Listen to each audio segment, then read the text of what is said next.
this is a reading group, so we don't normally just have a kind of straight presentation.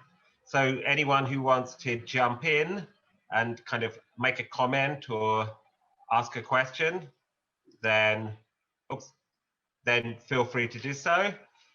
If there's a small number of people, wait, hold on. Sorry, hold up. I think the plan was to have Ruth give her talk, and then afterward, we'll ask. Oh, okay. Questions. Well, I'd like to give my talk with comments. In other words, like seminar type talk. Oh, I mean, if that's what you prefer. Yes, that's what I had asked about. Yeah. Yeah. So interrupt me anytime. Yeah, and I'll be chairing, but I'll sort of stand back. If there's a kind of big pile-on of questions, put your hand up in the by going to reactions and put your hand up, and we'll have a list. But quite often, if just someone has a question, it's possible for them to jump in. I think most people have been coming for some time and have got a feel of how we do things. So Ruth, I'll just hand over to you and step back, and thanks for coming. And let's hope Mark turns up, because I'm really waiting for him to push his epiphenomenalism thing at you. And okay, so.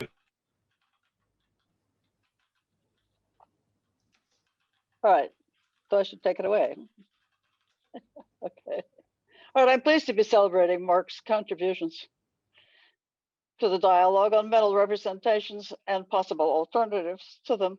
But I am, of course, the devil's advocate. Oh, actually, I'm not going to argue for the devil today, but I'm going to say something I think that would clarify at least the devil's position, I hope. So, and there's the description. Am I audible?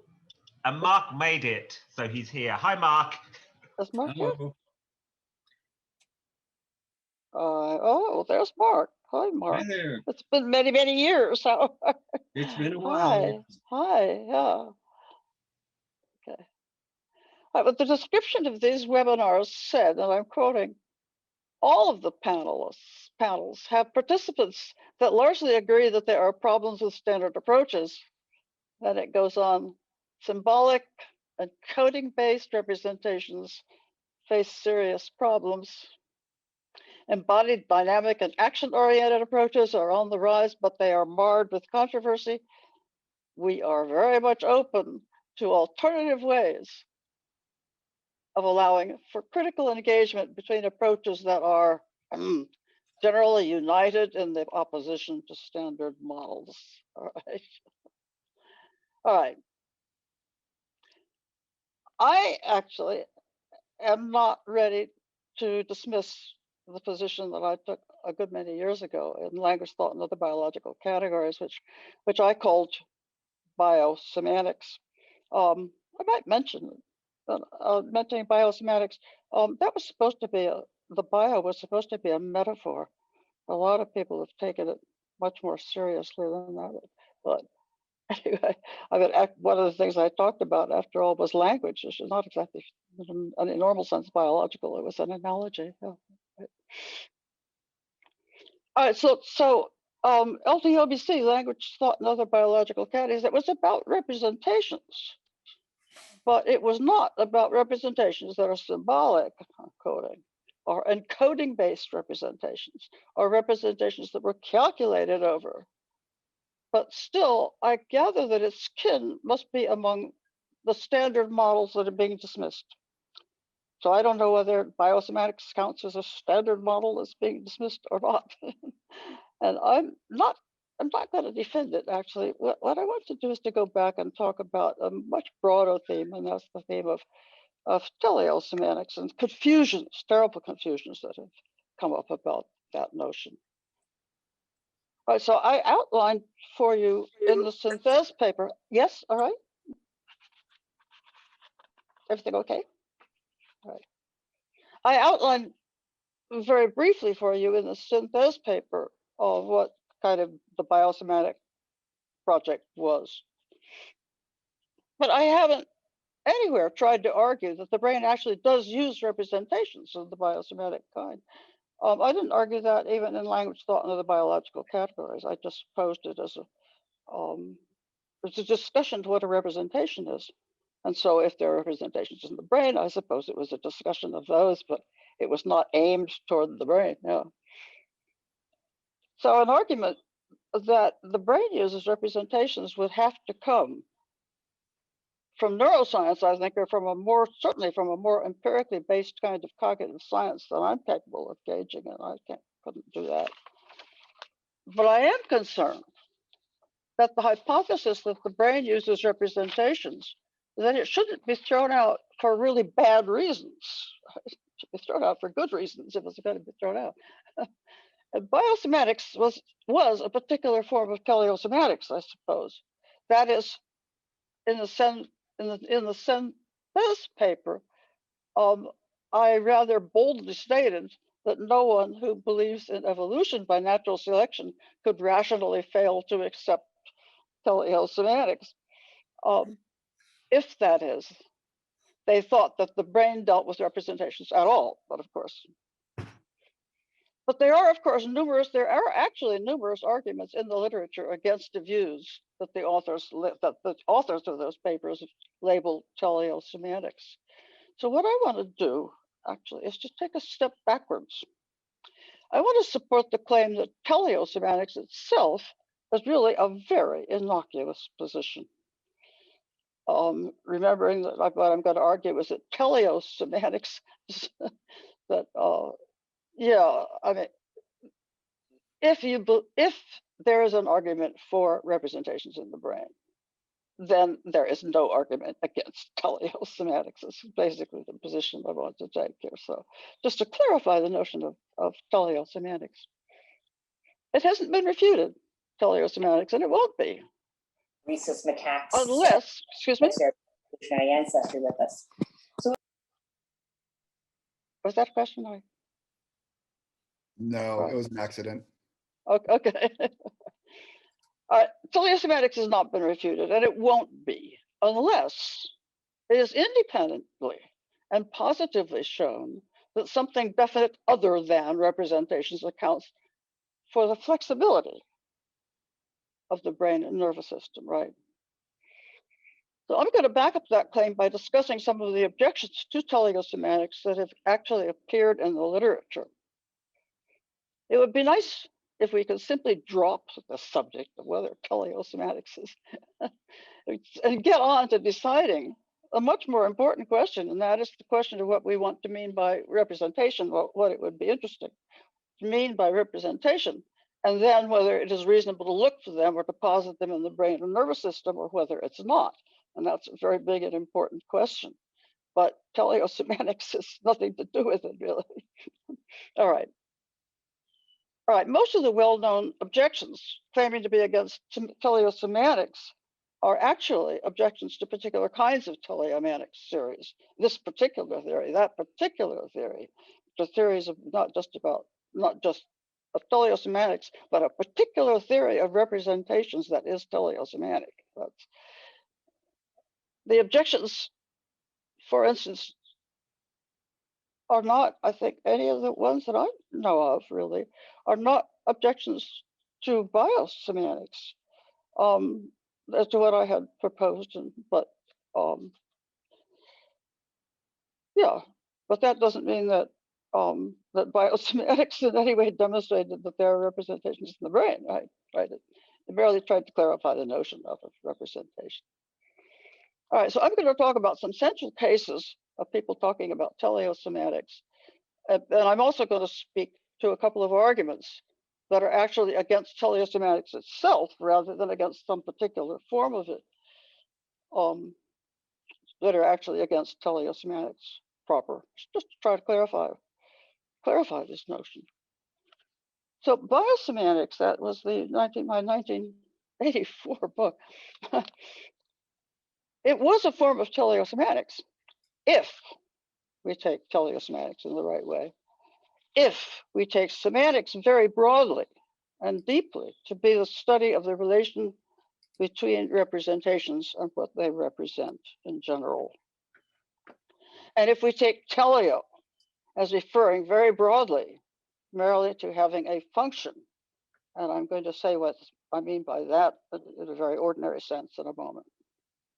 So the basic teleosemantic claim, as I understand it, and as a matter of fact, as I endorse it, is that representation is a function term that includes, besides, my claim was linguistic expressions, maps, charts, graphs, diagrams, road signs, labels on things, animals' danger signals, and some of us speculate certain mental structures. But so the far larger portion of my work in '84 was devoted to showing the various ways that those various kinds of representations are similar. That is, why is it they naturally fall into one class?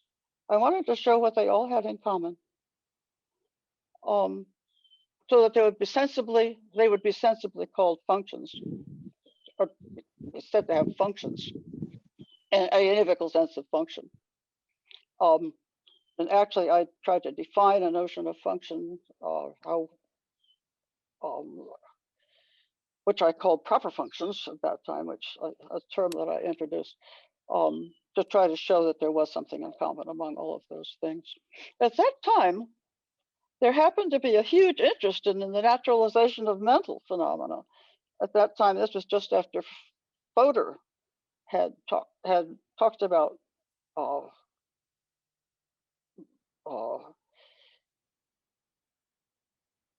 psychosemantics, for instance, and Drutsky had been interested in this kind of thing, and Dennett had been.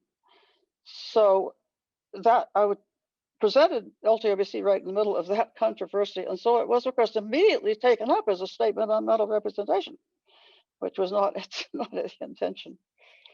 Since biosemantics was clearly copied, the word biosemantics was clearly copied from Fodor's word psychosemantics, that clearly was. It was not really unreasonable, I guess, for people to run off and just, think about that as a theory of mental representation, which it wasn't intended to be. All right. It's ironic because actually there was no attempt whatsoever in language thought and other biological categories to argue that there are such things as mental representations. I take it that that question is open, but it has certainly been shown that there are not arguments directly against teleosemantics as such. All right, about functions. Let me just say a word about functions. For every language, there is a clear class of things that are named according to their, quote, functions in a very straightforward and unambiguous sense of that word. Function terms of this kind make up a majority, the major proportion, I think, of any language. Or at least they're the largest category, I believe. So, I mean, what are function terms? Can opener, screwdriver, stove, house, boat, typewriter, chair, sidewalk, stop sign, piano, book, bookshelf, spoon, knife, tennis court, on and on. All of these are named because of their functions, on account of their functions. They're named according to what they were designed to be used for. Maybe also because of how they worked in some cases. So that is maybe sometimes for further characteristics that were sort of the way in which they served their functions. So like the root sense of function, likely the root sense of function, I believe, from which other senses are derived, has to be that sense of function, because it's absolutely every day, at every moment, things have functions. So, I mean, I use a dishcloth as a pot holder very often. It functions as a pot holder, but people would say what it actually is a dishcloth. And that's because of its history. That's because of what it was made for. So that's its actual function. That's just the way the word gets used in ordinary English. All right. All right. Similarly, whether something is a representation, that is, whether it's a diagram or not, whether it's a graph, say, or whether it's a sentence, whether it's a road sign, that's a matter also of its origin, right? Of its history, where it came from. Specifically, it's a matter of what it was designed to do, what it was designed to be used for. So people have raised the question, is having a function a normative notion? And some people have felt that that a problem with teleosemantics is that it can't explain how function is a normative term. So let me say something about that. Actually, if you look up the broad sense of function and trace this through in the dictionary, it turns out that a norm really is just any kind of standard or measure against which something can be measured, or to which it may be compared, from which it may depart, or to which it may conform. It is not necessarily evaluative. As a matter of fact, one of the most common uses of the word norm is to simply mean an average. Right? A median, that's another, right? But a norm, of course, can also be an evaluative standard that determines whether something is a good one of its kind.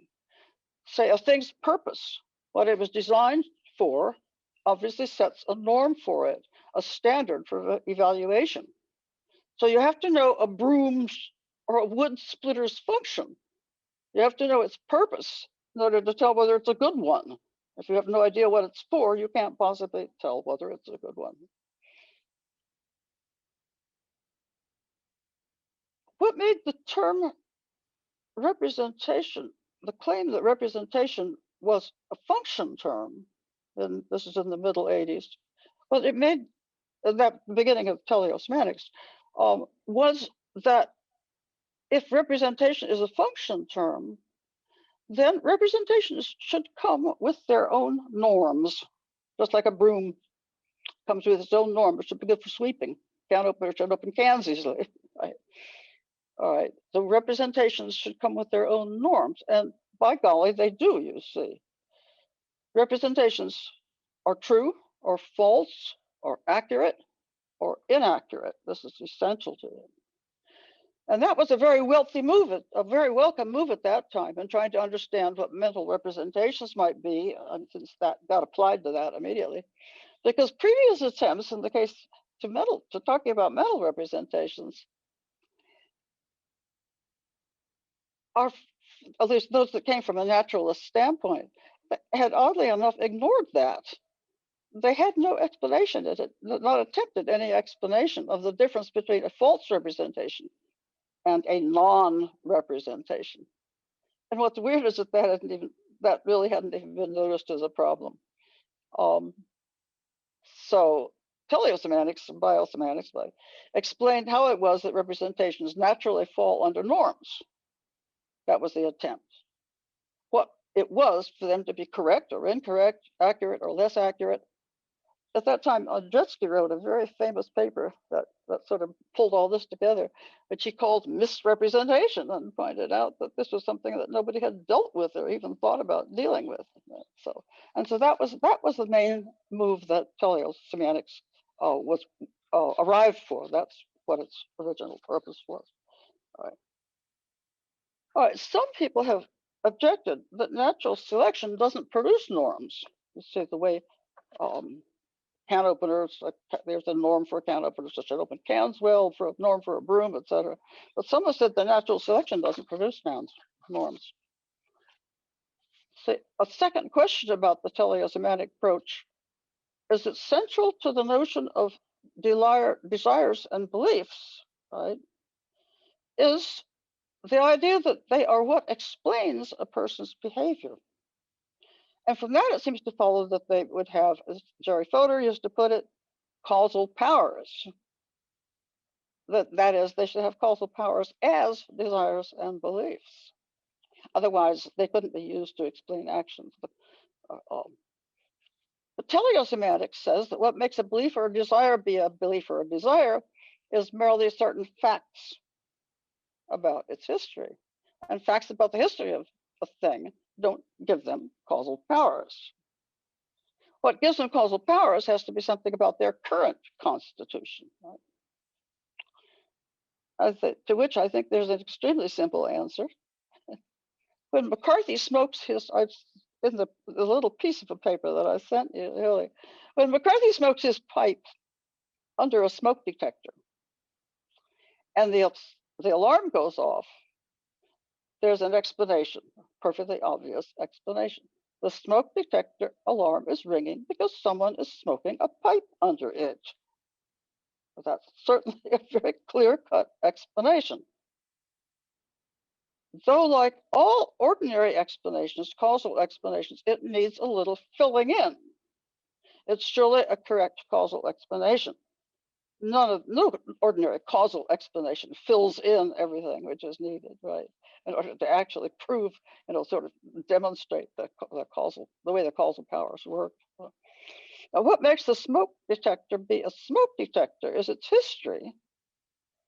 If that's what makes its history, it's having been designed to ring an alarm when it encounters smoke, and its history has no causal powers. But if we finish the story, which of course is in the background of anybody's mind, the whole story has to include, right, that the design was good. The smoke detector, that it was designed to detect smoke, and all right, so it has to include that, okay, the design was okay, and that the smoke detector has maintained that design. It's not broken, its battery's not dead, nothing shields the detector from smoke, et cetera, et cetera. All of that is implicit, as any causal explanation always has all kinds of implicit things like that. But given that you fill in those implicit things, there's absolutely no problem about he's smoking his pipe under a smoke detector being a perfectly good causal explanation of why the alarm went off. All right, precisely parallel then for beliefs and desires. If they were at one time selected for, more accurately maintained for certain purposes, for the kind of the purposes that beliefs and desires have, if there are such things. And if they are not broken, presumably they were designed to serve certain functions, and those functions had to do with producing action. And so if they have been unbroken, it's a perfectly good explanation to say that the reason to say that beliefs and desires produce the action, because all that means is that something that was designed to be a belief and that is still one, it's not broken, has done this job in the way it was designed to do it. All right. Actually, yes, is there a question here?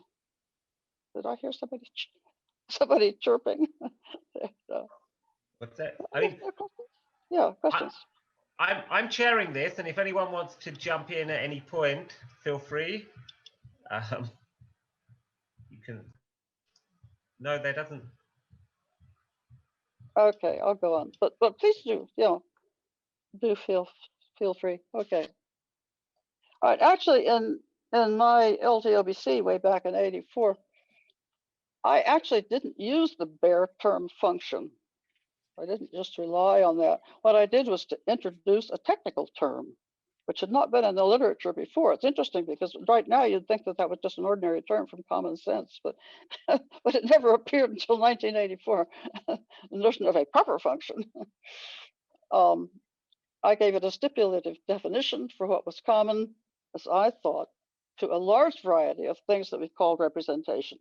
And a large part of the book was trying to demonstrate that all of these various different kinds of things that we call representations do in fact fit the notion of a proper function, that they have proper functions, and that their proper function is representing, right? So the term proper function then was introduced initially, when I introduced it, the very first time that word appears in LTOBC, I was talking about the proper functions of linguistic expressions, not thoughts, right? Linguistic expressions. So language was actually the very first target, or what I thought was the most clarifying place to start in LTOBC, not thought. Now, in the case of a language obviously mediates a symbiotic relation between two things, right? A speaker and a hearer, between what I called in LTOBC a producer and a consumer. So I argued that all representations are like linguistic representations in that way. But that was the original model, where clearly there were two parts, both equally important, the producer and the consumer. Representations function properly when producer and consumer perform complementary roles.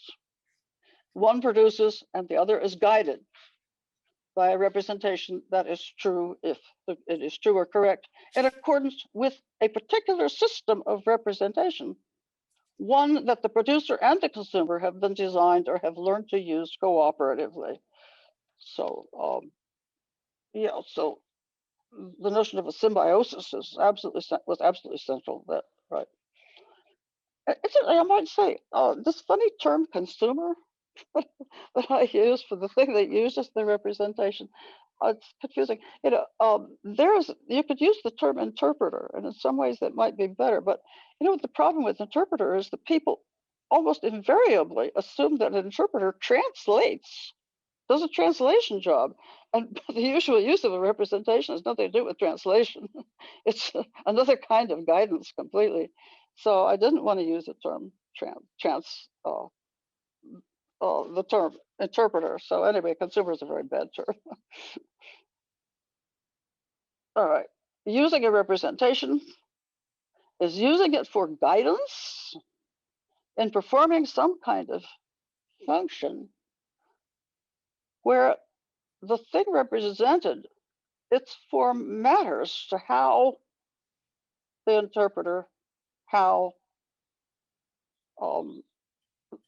the consumer has to act in order to perform its function.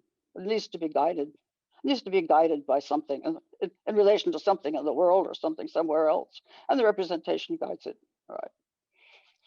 So using a representation uses using it for guidance.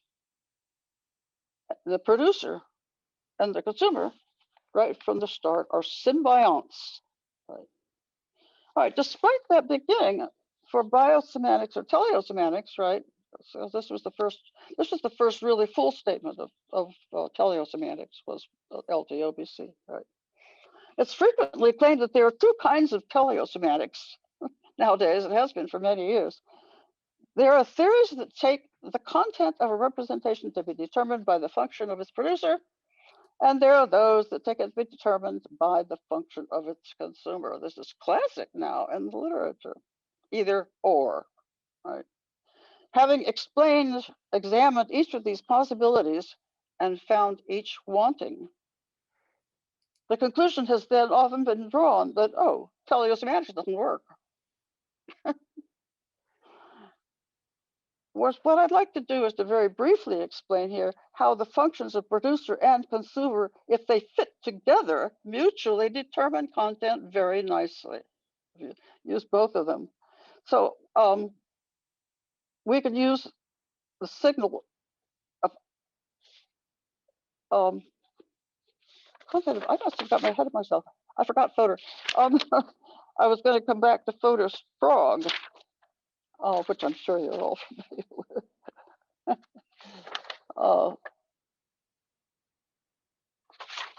How this happened? Yeah, I was going to say. I'll get back to this. I'm sorry.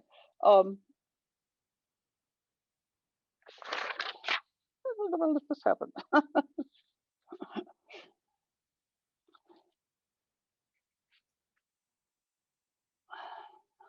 All right, so anyway, representations, the point of the teleo part of biosemantics, at least, was exactly to explain how it could be for representations to be correct or incorrect. They had functions, just like broom could be good or bad, right? Screwdriver could be a good one or a bad one. How a representation could be accurate or yes, accurate. All right.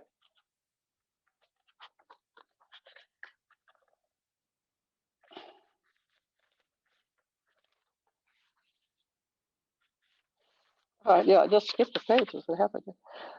Some people have objected that natural selection, right, doesn't produce norms. That only say, what does produce norms? Evaluative norms, apparently. I mean, obviously, natural selection doesn't produce averages, averages or medians. But anyway, the thought seems to be that, well, what produces the first kind of norm is obviously the purpose of somebody in making something. I mean, that's the central notion of a function, is the function of some implement that has been made by someone in order to do something. That's the center of the notion. Everything else is by analogy to that. All right. So one thought then is that only the actual purposes or the purposes of living things could produce norms. So natural selection obviously is not like that. But consider, this is kind of interesting that people don't consider, what produced the purposes of living things? Well, if you're a Darwinist, you take it that natural selection produced the purposes that living things have. If it were not for natural selection, there would be no purposes. Because purposes come from humans.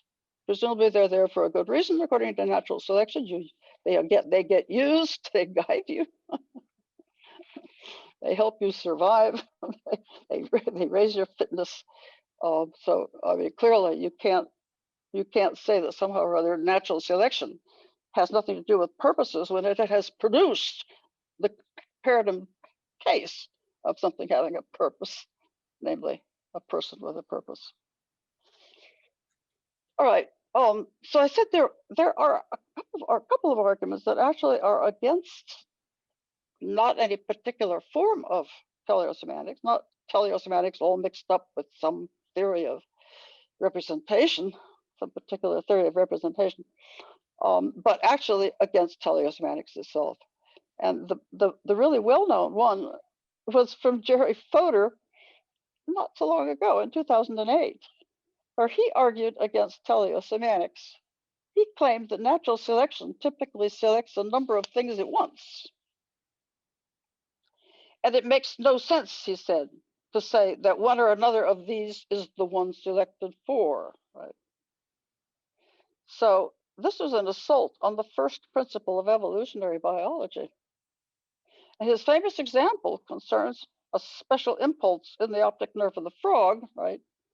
That is triggered when a small dark object crosses the frog's line of vision, and which causes the frog to flip out its tongue and swallow that object, which is likely to be a fly, hence food for the frog.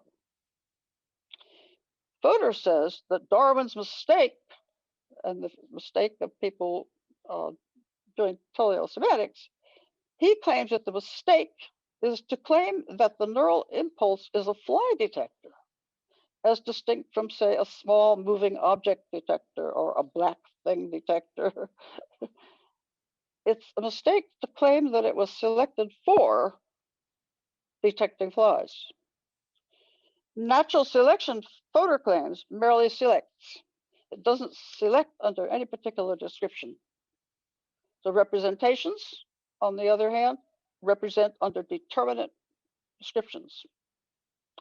He concludes that natural selection, well, an example of that, I guess, you can think of a piece of construction paper, say, as having 3 straight sides without thinking of it as having 3 angles, say a child could. You can think of one of those without the other. And yet,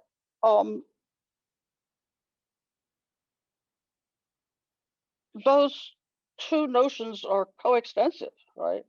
Everything that has 3 straight sides, right, has 3 angles. So in nature, they are not separable, or in logic, they are not separable. And yet you can think of a triangle under one of those descriptions or under the other. And Fodor wanted to say that that kind of thing is simply could not be possible in the case of natural selection, if natural selection were supposed to determine the norms. Natural selection, Fodor claims, merely selects. It doesn't select under any particular description. And he concludes that natural selection could not account for the intentionality. This is a philosopher's term, right? Intentionality with an S, which is exactly that. that's, you can think of something under, you can think of the same thing under more than one description without even knowing that it falls under both those descriptions, you see. So Fodor concludes that natural selection couldn't account for the intentionality with an S of inner representations.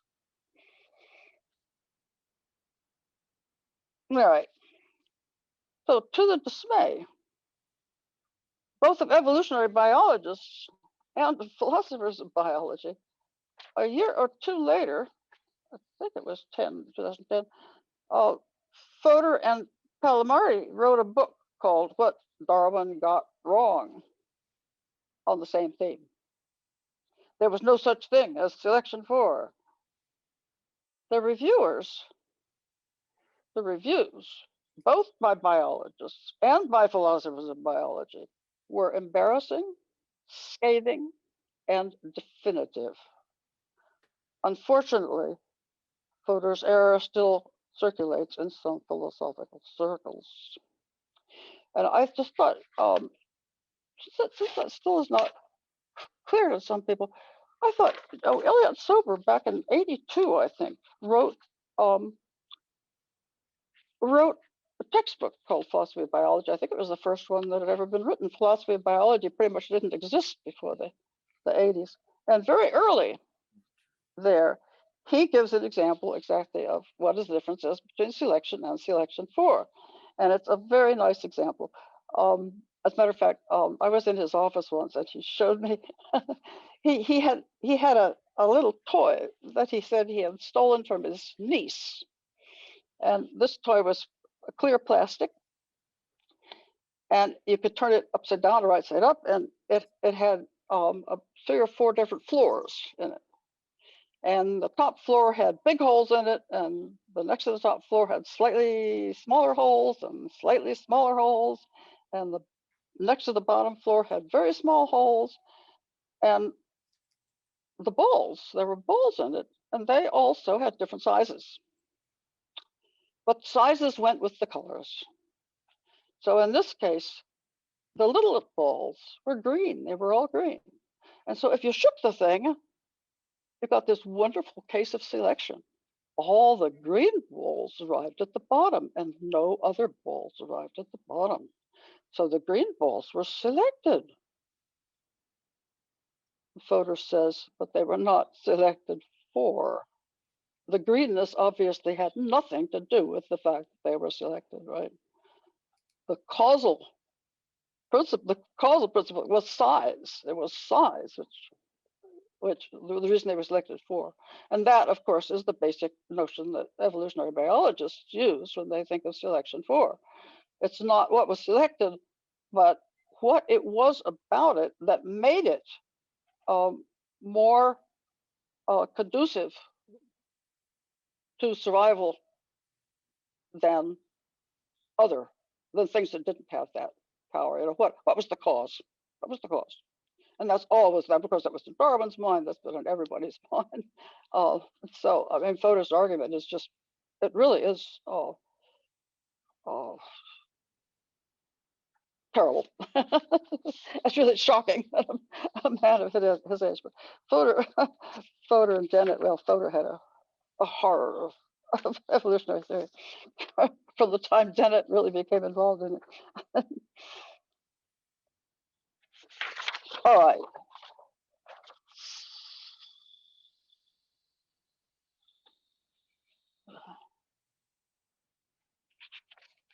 I'm just going over the pages that I went through before. So I mentioned that that it's very often, that it seems nowadays somehow or other to be very often claimed that there are 2 kinds of biosemantics or 2 kinds of teleosemantics.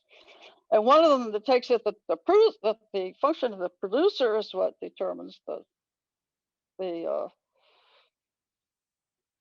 the content, people say, the content of the representation. The other of that, it's the consumer that produces the content of the representation. I'm usually thrown in the latter category. And then very often they show that the one doesn't work and they show that the other doesn't work. And so they say, see, teleosemantics doesn't work. That's right. So take Photos Frog as an example, and let me try to show you the necessity of involving both the producer and the consumer, and why there's no problem then. In a healthy frog, I take Photos Frog. In a healthy frog, the signal in the optic nerve is caused whenever a small dark object moves with the right trajectory across the frog's line of vision. Moreover, and this is important, if a small dark object moves with the right trajectory across the frog's line of vision, and this is not signaled in the frog's optic nerve, something is wrong with the frog's visual system. It's not operating correctly. So looking only then at the signal's producer, what it's actually doing, and what would make it do things bad, do things wrong, the signal appears then to represent the movement before the frog's eye of a small dark object in a certain trajectory. That's the first conclusion. This is by looking at what the producer does, what it manages to do. Right. Surely that is what the signal occurring in the optic nerve of a healthy frog is a natural sign of, no question of that. But the question of teleosemantics does not concern what it is usually a natural sign, but rather what it is the function of the signal to be a sign of. Its function, we have to look then to the consumer, its function is to guide the symbiotic mechanisms that interpret it, that use it in the performance of certain activities. So its function, obviously, is to indicate to the frog's fly catching and swallowing mechanisms when to catch and swallow. That in order to increase the fitness of the frog. Right? What it represents is the presence, say, of a fly or a frog nutrition, something like that. Incidentally, another interesting, teleosemantics has sometimes been criticized by saying that well, the trouble is it's indeterminate, you know. I mean, take that case. So you want to say, you know, it's not just a black thing that it's supposed to, you know, that its function to tell about it. A fly or frog nutrition. People say fly or frog nutrition, which? And they complain because it looks as though in cases like this, there's an indeterminacy that teleosemantics doesn't really determine finally. To which I think there's a very simple answer. It's a question. Is every term in your language more precise than that? That's what makes us think that something can't be a representation without being absolutely determinate. We know that the language is full. That's why.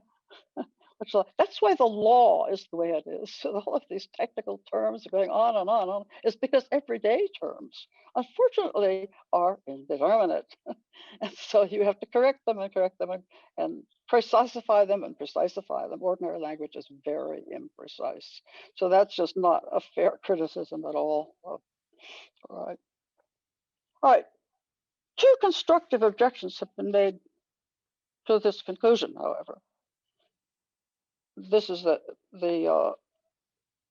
conclusion that what's really represented is a small dark thing, because if the frog doesn't stick out his tongue when there's a small dark thing, or if the neural impulse doesn't come off when there's a small dark thing flying in front of the frog, a mistake is being made.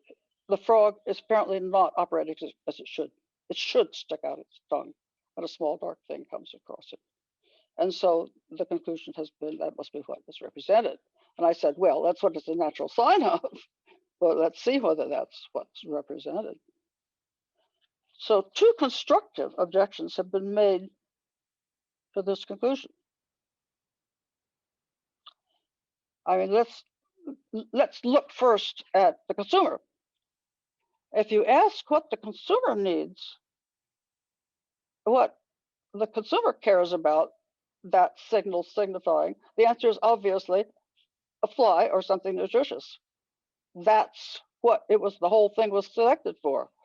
if no small dark things had been nutritious or had been flies, there would have been no producer or consumer, presumably. So obviously the nutritiousness, that it's a small dark, that it's a nutritious thing is obviously essential here. But there are two objections that have been made to that conclusion.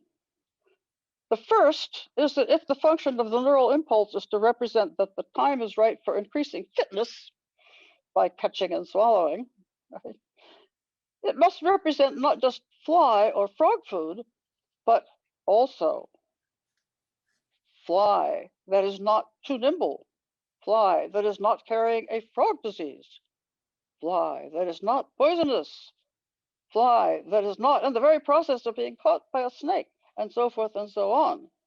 Because all of those cases, of course, would prevent frog nutrition and increasing the fitness of the frog, right? But, and now you see why we need both the producer and the consumer. It would have to be a proper function of the producer of that little tick in the neural mechanism of the frog to produce a representation of, it would have to be a function of the producer to produce a representation of no disease, no poison, no snake, etc., no too nimbleness, etc. And to have that function, if that were the function of the producer, to have that function, the producer must have had a history of doing just that. That's what natural selection does, right? It chooses things for having, as it were, keeps things for having had a history of doing a certain thing. In this case, obviously, there was no history whatsoever. There is no way in which the producer could have a function of doing those things, you know. So as soon as you look at the producer, you see that the small black thing, even though the frog, if it's operating normally, will in fact stick out its tongue, that doesn't mean that it's really supposed to be after small black things. All right, so the second question sort of fills that out, and it's, I think, enormously instructive, and it rests on a confusion that has appeared in the literature over and over and over, I think. If the function of the neural mechanism were to represent the presence of a fly, then when it responded to a BB instead, that would apparently be malfunction. But if we've noticed, just the opposite is of the case. If it doesn't respond to a BB, it's not functioning properly. So what's the confusion? The confusion, and it's a very destructive one in this context. The confusion is to suppose that normal mechanisms always perform their proper functions, that to fail to perform a function is to malfunction.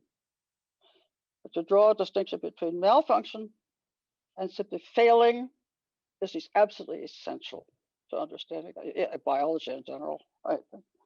On the contrary, successful performance of a thing's function invariably rests in part in the current state of its environment.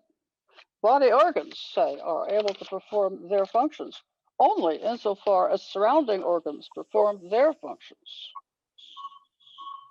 A fish can't navigate if it's not in the water, right? If it's not in the right environment. But that's not a problem with its fins. They are unable to function, but they don't malfunction.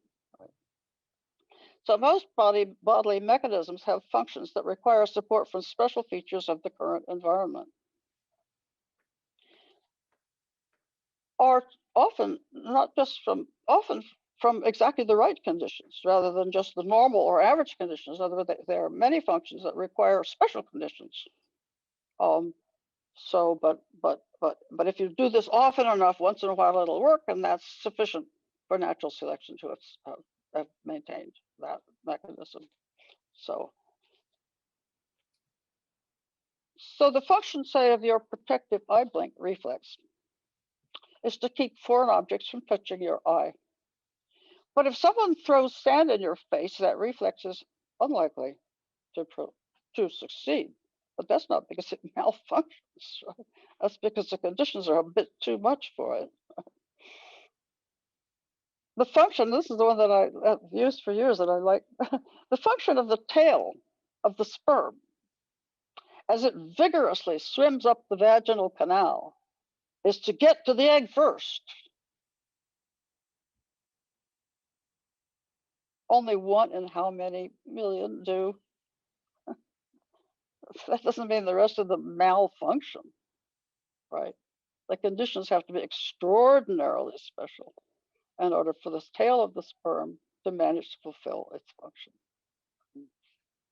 The function of your swatting, say when you swat at a mosquito, you swat at the mosquito. The function of that, presumably, doing that swatting is to kill the mosquito. But it may be that the mosquito usually escapes. Right? So working as needed enough of the time accounts for the selection of many phenotypic traits. Failed purposes are not usually the result of malfunction. I think again of another example. It's examples like this are fairly often used. That rabbits, say, have what they call a danger signal. They thump the ground when they sense danger to let other rabbits know about danger. Well, rabbits are very, very skittish, and it's quite likely that they're wrong most of the time when they thump the ground, but there is no danger most of the time. So the optic nerve impulse is supposed to indicate, excuse me, the thump is supposed to indicate danger, but it's wrong probably most of the time. So similarly, the optic nerve impulse is supposed to indicate a fly, but the environment doesn't always cooperate. Right? And this is standard for anything's function. Right? If your cognitive system, this is kind of interesting question. If your cognitive systems always did exactly what they were designed to do, that's right, absolutely perfectly. That is, they never malfunctioned. Thinking of Descartes, right? Who was going to be very, very careful to think clearly and distinctly and never make a mistake in his thought, right? All right. Suppose that your cognitive systems, they did exactly what they were designed to do. If they never, ever, ever malfunctioned,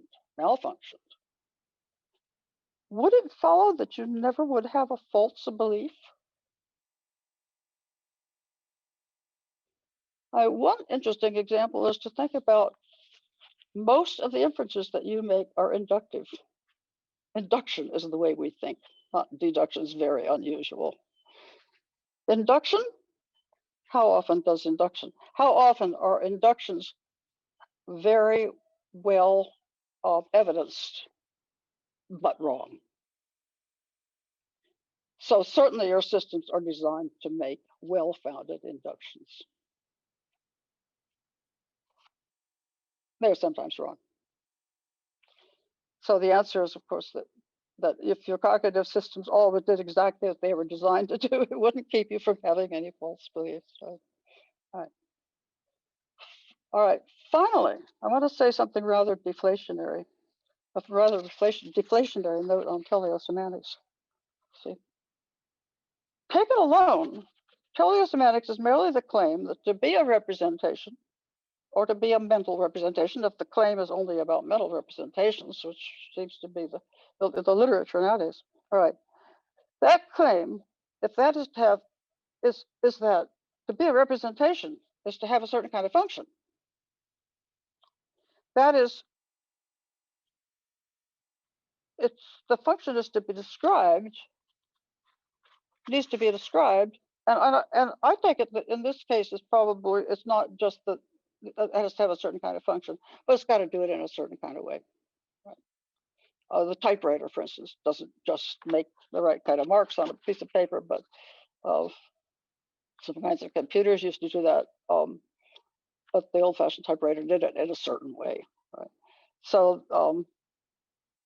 an article that's named by its function, the function may not include just what it's designed to end up doing, but also how it does it.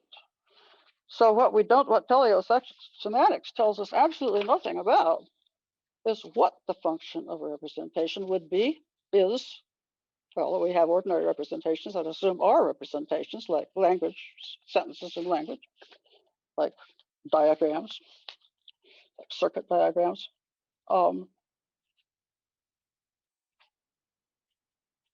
that what's true of them all is that they have been designed in some way for a certain purpose. And the question is, what is the purpose? What is the purpose of a representation? That's the first question that needs to be answered, but teleosemantics doesn't answer that question. It just asks it. The other question is there a particular way that a representation has to manage to serve its function in order to be a representation? And I've answered yes. Some others have answered yes. This has something to do with isomorphisms between two domains. But the point is that teleosemantics itself, see, I don't think there's, if there is such a thing as semantics at all, right? If there are representations in the nervous system, then teleosemantics is in. I mean, really, there's nothing about teleosemantics that anybody should object to, right? So let me finish then with one small word about the question of whether the brain uses representations. Suppose that almost everything in the brain, everything that the brain does were to use representations. Suppose that almost everything in the brain involved the use of representations at a wide variety of levels. So there were representations of various kinds all through the active brain, being created, being used, disappearing, flashing on and off, performing inferences, and so forth. All right, suppose that were so. No matter how many representations the brain was using, on how many levels, in order to make some response or to perform some action, it would always be possible, in theory, to explain exactly how that response was produced, or exactly how that action was formed, how it was caused to happen by causes producing effects that were themselves causes producing effects, etc., without making any reference whatsoever to the representations that were involved. It's simply not necessary to talk about the representations if you're talking about one particular case of action. No single action, no matter how complex, would ever need to be explained by reference to those representations, right? What representations explain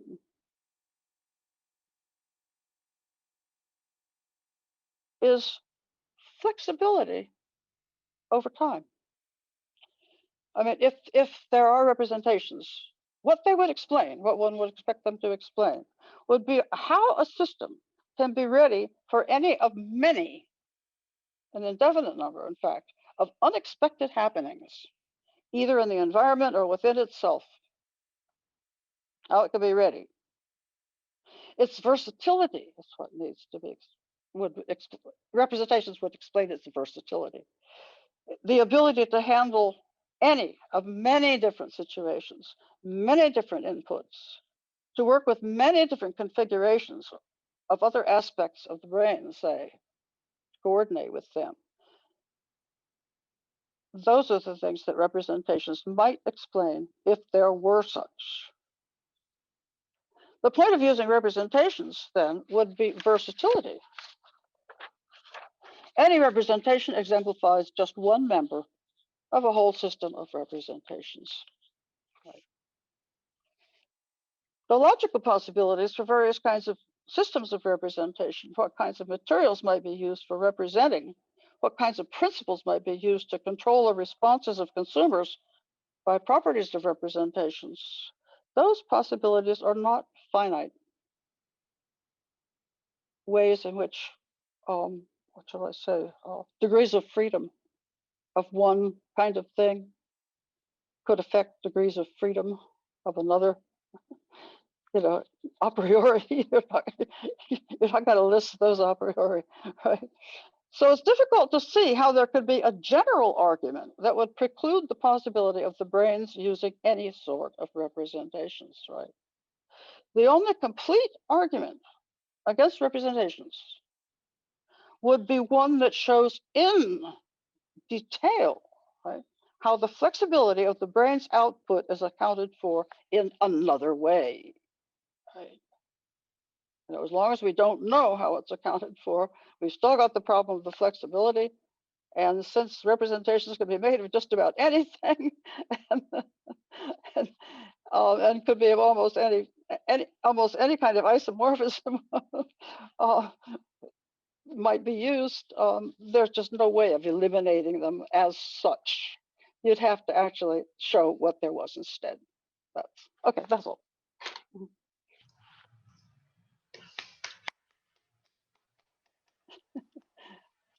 Well, that was really fun, really helpful.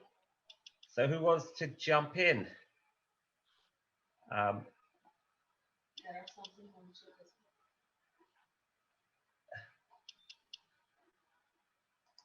Is there anyone? Right. So notice that I was not advocating the devil. I was just saying that he hadn't been ruled out. Right?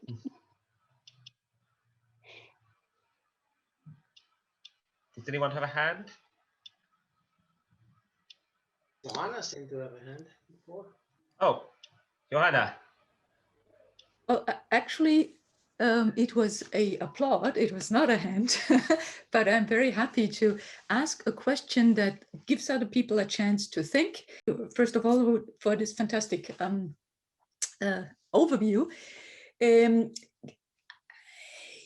We have met at various conferences in connection with Wilfrid Sellars. Wilfrid Sellars, yes, exactly. Yes, it's nice and to so see you, this Joanna. is also where the question comes from, because as you know, I have been pushing for a long time a reading of Sellars that would put the focus away from function to functioning. So I've tried to turn Sellars into a process ontologist.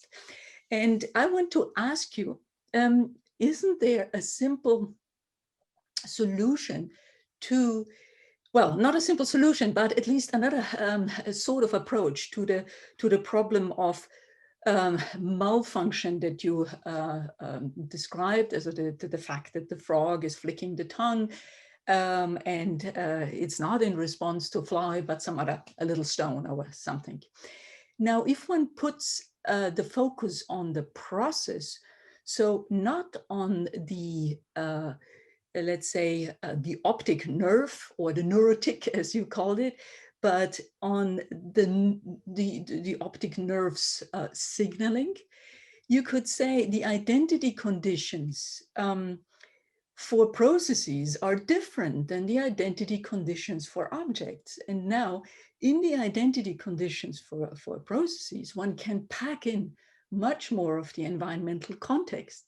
So one can say, the frog's optic nerve's signaling is functioning properly if the tongue flicking, again, and a process, is in response to or at a fly. So the functioning, the proper functioning then is sort of restricted to those situations where the function is really served, where it's fulfilled. And in other situations, you can say, where the stone is flying, you have a mechanism that is triggered. And so the optic nerve reacts, and it is a causal mechanism, but that's it. There is no function there. It's a mechanism, the tongue comes out, but given that the identity conditions of the processes are different, the tongue flicking is not at a fly, the relationship is not one of a function or functioning or representation, I should rather say. The representation is, I think that was Wilfrid's idea, the representation is restricted to situations where the environment as it were guarantees the serving of the function.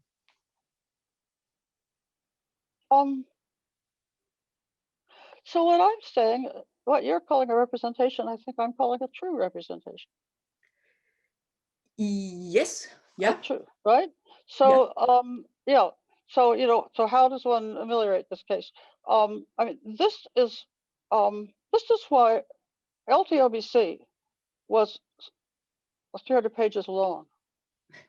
Was because what I was trying to show was that you needed the equipment that I gave you in order to explain why maps are representations, why diagrams are representations, right?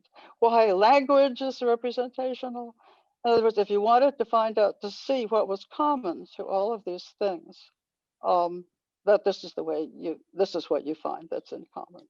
And so it seemed like that was a sensible way to use the term representation. But we certainly have to be really careful about, don't we? I mean, about verbal quibbles, about what you call the representation. But at least I made the attempt to try to show that the sense of representation that I was defining actually covered all the various things that we call representations. One kind of exception that I might mention, and that is that, and this has been picked up by the literature. There are some people, like Cummins, for instance, who think of a representation as necessarily having a target. I think Mark does too. That a representation has a target, and the way in which I defined a representation, it does not have a target.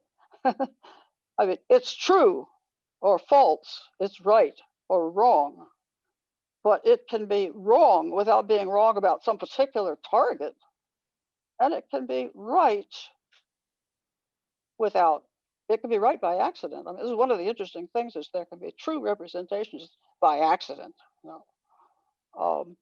So that, yeah, so anyway, but there is, you know, we do have one sense of the term representation where there's a target, and that's where somebody says, draw a rabbit. And obviously there's a target. You're supposed to make something that kind of looks like a rabbit, right? There's a target, the rabbit. But I wanted to say, and actually I think some other people in the literature, Piccanini, is his name, have also mentioned, or what's his name that wrote the book about representation in the late, doesn't matter, that sense of representation kind of doesn't fit with the others, and that's not the sense of representation that would be sensible to use in cognitive science. But that's, you know, that's a whole thing. But yeah, Juliana, you know, and I have to plead guilty to not really understanding the process stuff. Oh, I once read Whitehead. I don't know. My first term in graduate school, I was fascinated by him, but I don't think I understood all of it. Yeah. I certainly didn't understand Sellers insofar as he was going in that direction. You know, thank you, Giovanna. Joanna, did you want to come back to that? Or I can see Ruth has got a hand. But if... Fine. Okay, Ruth Kempson. Ruth versus Ruth.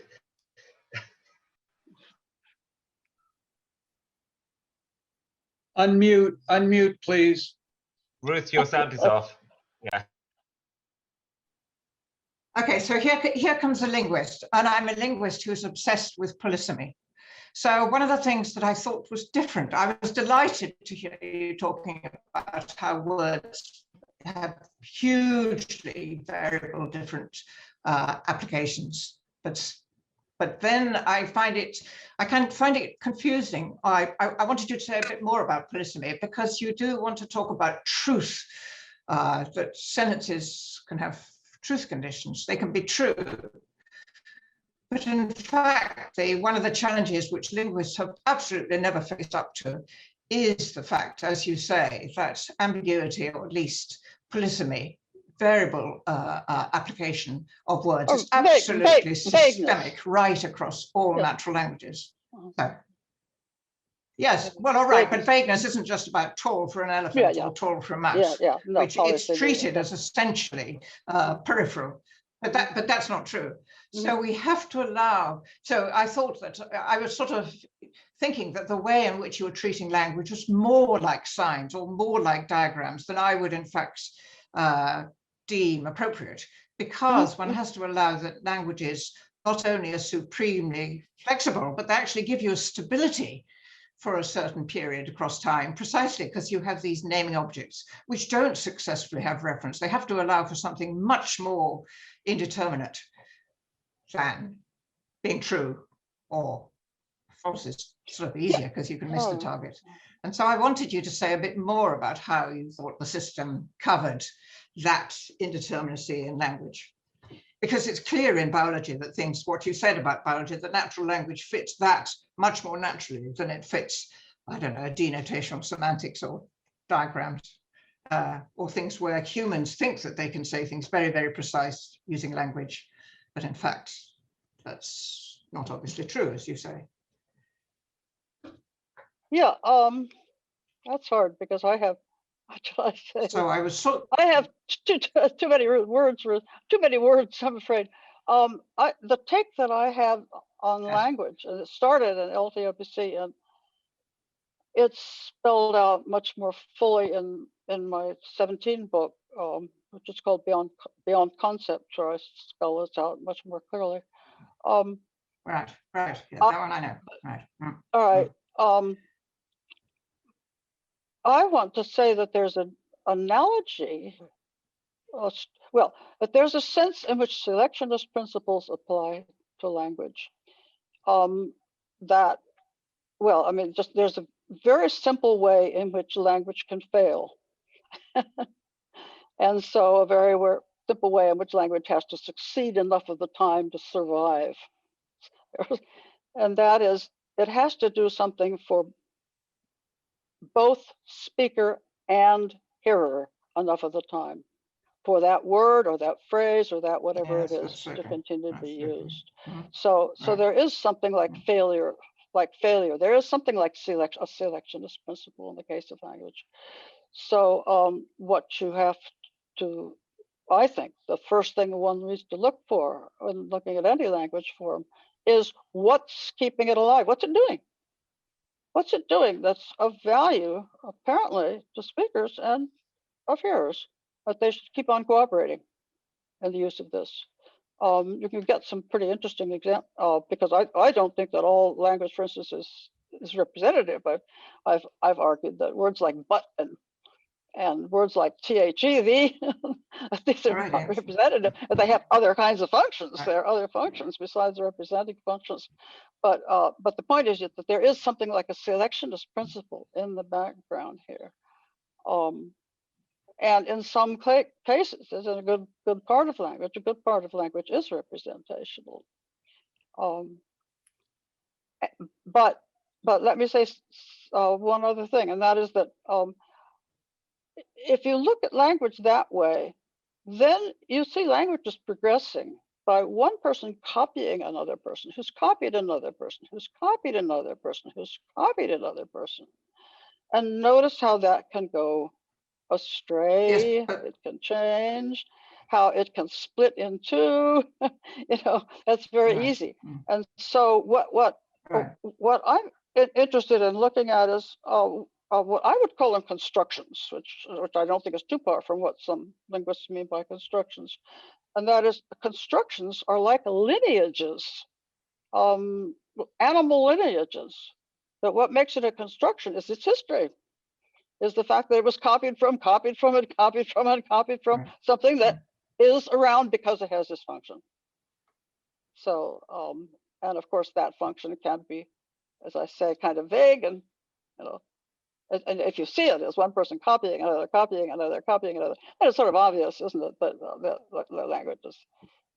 But then we have to say something about ontology, and that what it is that language is talking about, and that is what the first part of my Beyond Concepts is about. It's about the relation of language to the world, how the world actually supports language. But this is a very big topic, yeah. Right. Thank you, Ruth, for the question. Yeah. Do you want to come back, Ruth, or? Okay, there's Ken. He's got his hand up. No, it can go on. I may come in later. Okay. Ken Westphal. Somebody else muted me. I didn't know that I could unmute myself. That's anyway.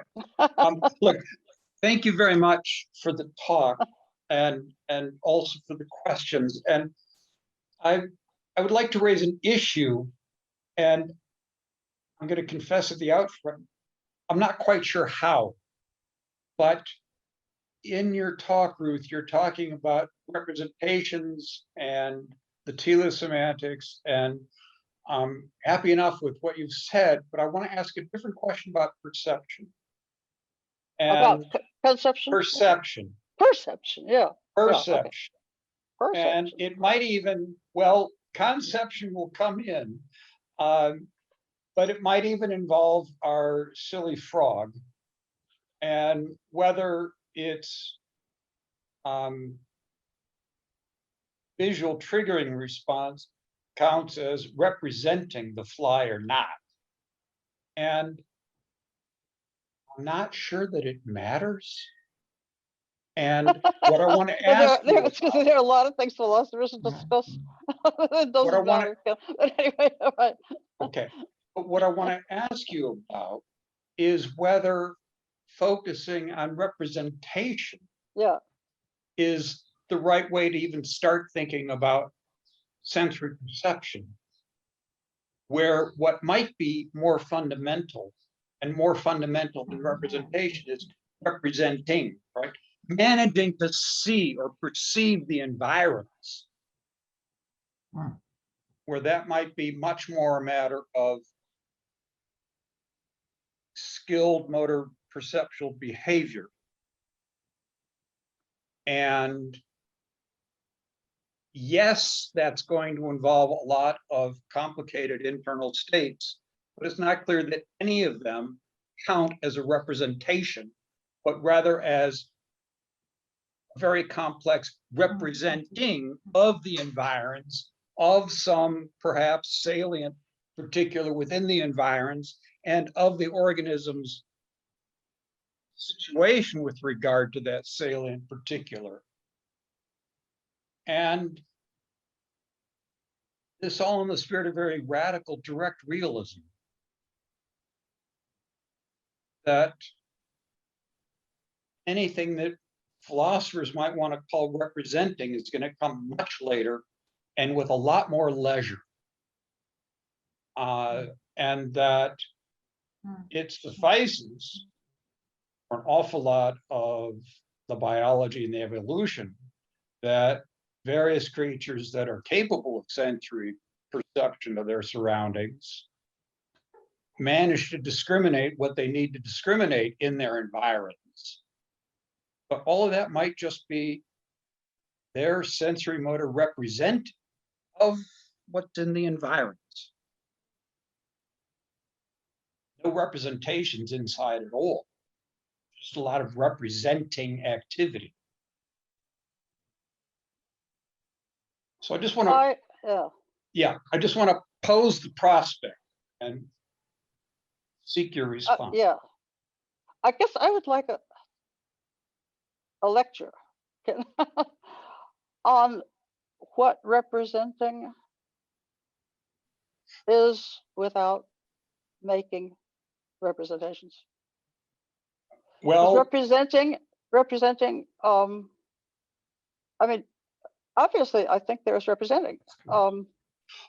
It's just that I take it that representing is affecting. I mean, I would take it. I mean, so here I am doing what I said I wouldn't. I said I wasn't going to defend representations in the mind, right? I was just going to open up. I was just going to open up the question. I just didn't want people to think that somehow or other you could throw out teleosemantics and somehow or other you've done a big job, right? But so if we turn to what mental representations really are, well, that's really not something that I have a thesis on, but it does, I really would like to hear a story that would end up with there being representing that didn't result in anything that I would have called a representation. And So I'm sorry, I'm sure that would be It a long, will take, that would be a right. long story. A long Exactly. story. And Yeah. part of it I have managed to get into print. But yes, it's a long way around the barn. And it's that if you start looking at perceptual motor behavior as skilled behavior, and especially if you consider that kind of skilled perceptual motor behavior under, well, let's just say in dire straits, right? Where it really does matter to get it right, and getting it wrong about the environs is a high stakes failure. And there are various cases where we can investigate this kind of behavior. And one of the first things that goes out the window is any kind of self-conscious, any kind of apperceptive judgments about what's happening. Well, let me just say that I've never even played with the notion that representation requires anything like that, but anything like that. No, but the curious thing is that when it does go, what takes place in the attention is just massively sensitive to every sensory motor input and shift in the circumstances. And my suspicion, I can't say it's more than this, my suspicion about this is that that kind of intensive sensory motor representation, or representing, sorry, I just misspoke.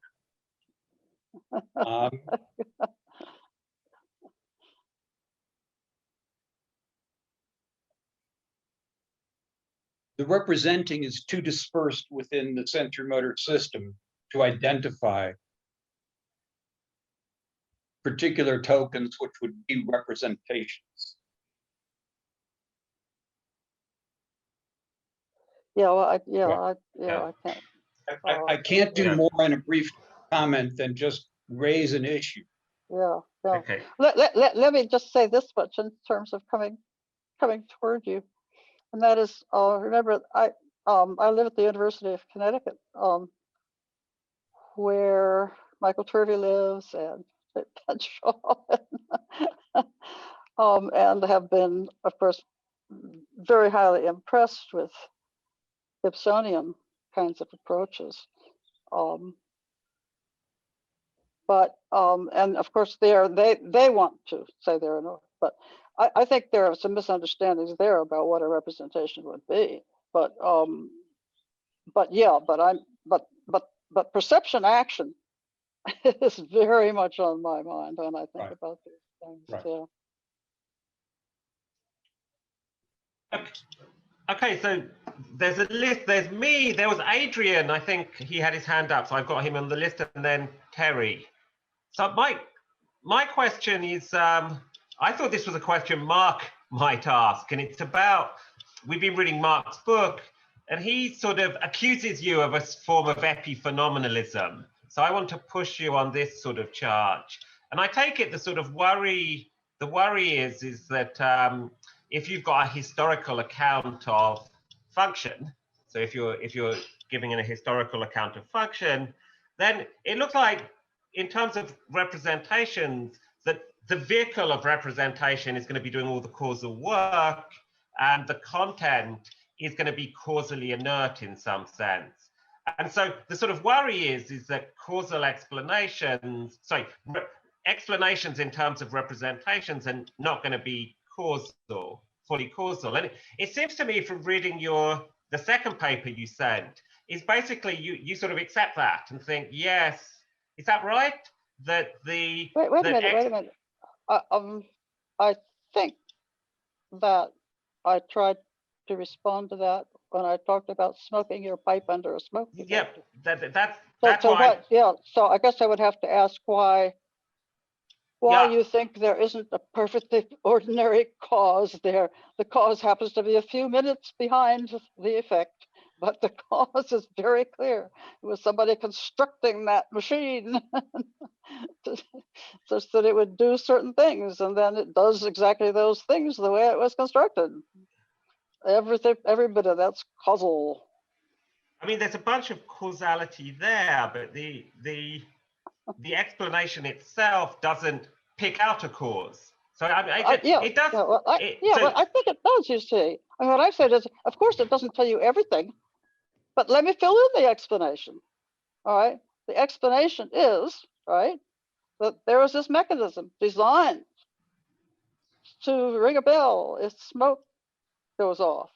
Maybe I can tell you how it was designed. Even it's been around for 30 years, and it's still exactly as it was when it was made. Therefore, it will still do exactly what it was designed to do. And by golly, here comes some smoke. And so the causal mechanism works exactly as designed.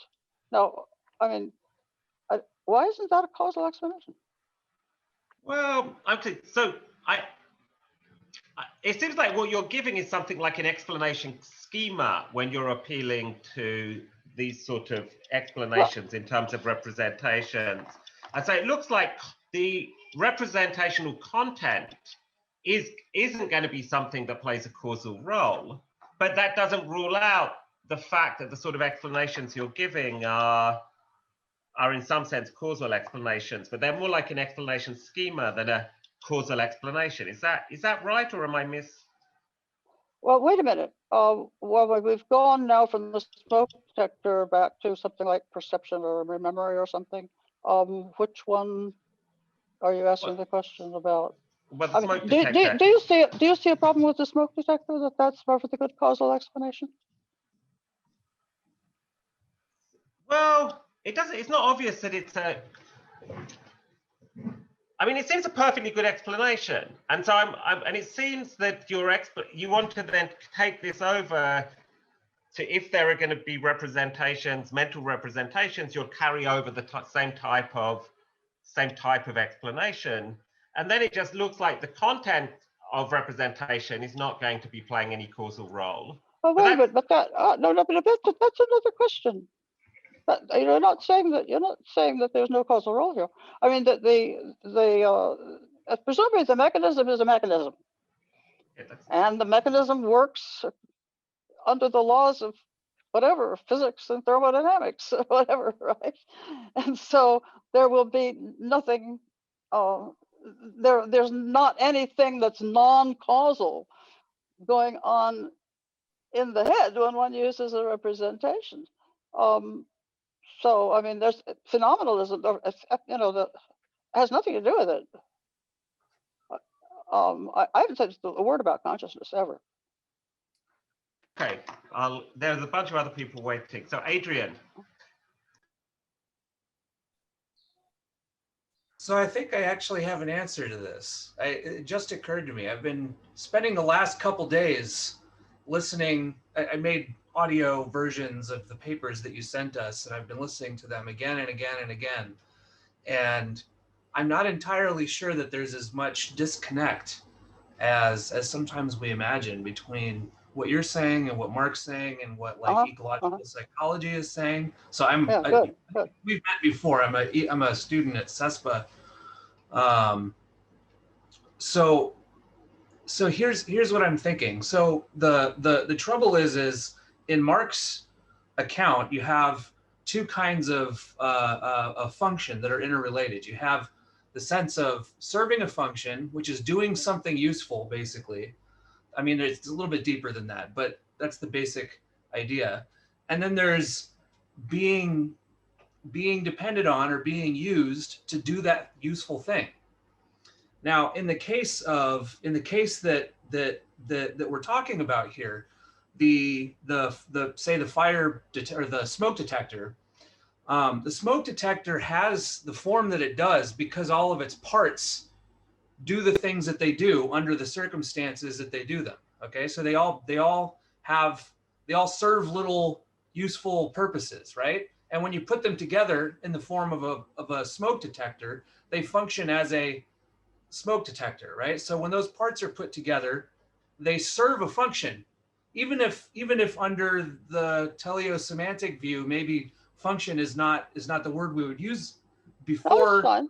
That's fine. Okay. But the function, the fact that they have a function depends on their history. You see.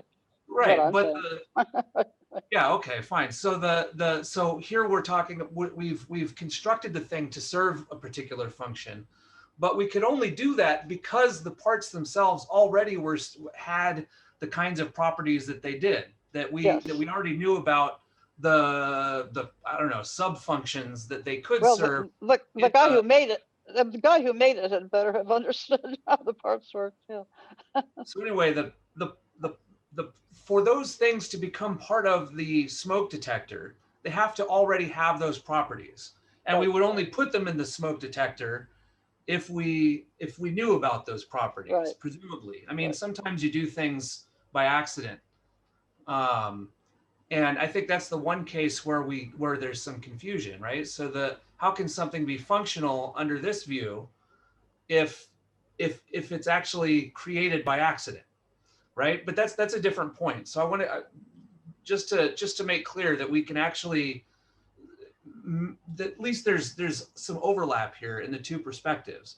So we have things that are capable of serving up useful, what I want to call a function, right? Even if it doesn't have a history, it does something useful. Yeah. Adrian, do you remember the two typewriters on the junk? Yes. Did you read? Yes. All right. All right. Suppose that, as a matter of fact, they were perfect instead of smashed.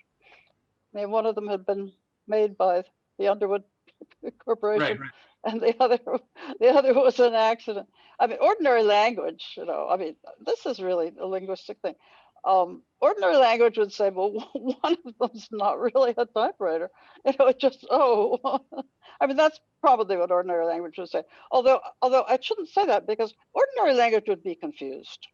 Just like ordinary language is confused about swamp man. I mean, when do you run into that occasion such as decide on English usage? You know, you don't run into that sort of thing. So you don't decide on English usage, right? So, you know, there's no such thing as arguing about, would it really be a typewriter? That would be, you know, that kind of stupid. Yeah. So let me try to be a little bit more concise just to make sure the point is clear. So you have things that are capable of serving up something useful, right? So we would call that serving a function. They're capable of serving it. They're capable of serving it. They capable of serving up what would be a function if we selected it to do that. Right. We put them together in order to do that. So they have functions once we use them to serve those functions.